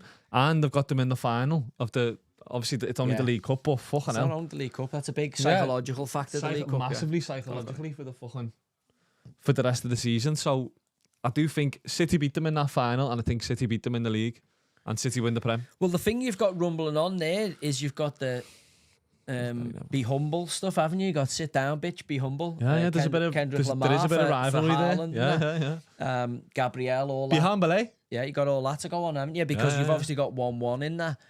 So and Gabriel and Haaland are fucking. I think that League Cup final is going to be a massive psychological factor. If Arsenal can get something there and obviously come out to that with the silverware, it's going to be a step into, that League Cup. When you think Jose Mourinho's big trophy win here, what he became, started out with the League Cup. Everybody kind of breaks the teeth in on that League Cup before they go on to become a treble winner or you know what I mean? The season builds off that. It's almost like if you were a racehorse and you're running for the Triple Crown, you need to win that. Fucking hell, what a good save. You need to win that fit. It builds the momentum of your season. So I think, City winning that, closing the points on it, City getting, the breath on the back of Arsenal's neck, Arsenal not knowing the way to the finish line, City knowing it, certainly the manager knowing it. I think that League Cup's going to be a huge, huge moment in the season. And again, usually those games go down to penalty fucking shootouts. That could be the difference between Donnarumma and David Raya. 22nd of March. Or you know what I mean? Or is he going to play? Are they going to play the secondary keeper? Is Trafford going to play in the League Cup final? Yeah. Is he going to be true to like Jurgen Klopp two for Chelsea? Is he going to be like Jurgen Klopp and play Kelleher in it and be true to it? Yeah. Because Trafford's played in some of the in the build-up games. Yeah. Lads, I think that's going to do us. Oh, it's 2-0? 2-0, just said that, yeah. Yeah, 2-0. Sorry, I was reading the thing. I'm just looking now. 2-0. Listen. We need some more goals, but we'll be back on Monday for... Thank you. Macclesfield and Brentford. Yeah, good. Very much looking forward to watching it. Yeah, it'll be a decent game on the Astro there. Hopefully we get another upset because it'll make for good viewing. My goal to give away, innit? Shite. That's it. Take no VAR. VAR. I don't even know what happens there. The lad claiming it. Joe's just done a Piers Morgan, lads. It's out on YouTube now. Talking about politics in football. So go and have a little watch of that and let us know what you think. But yeah, give us some feedback Monday. It was good little debate that went on, and let us know what you think about the other fellas that are on the YouTubers. the Yanks. But thanks for joining us. Thanks for joining us. We'll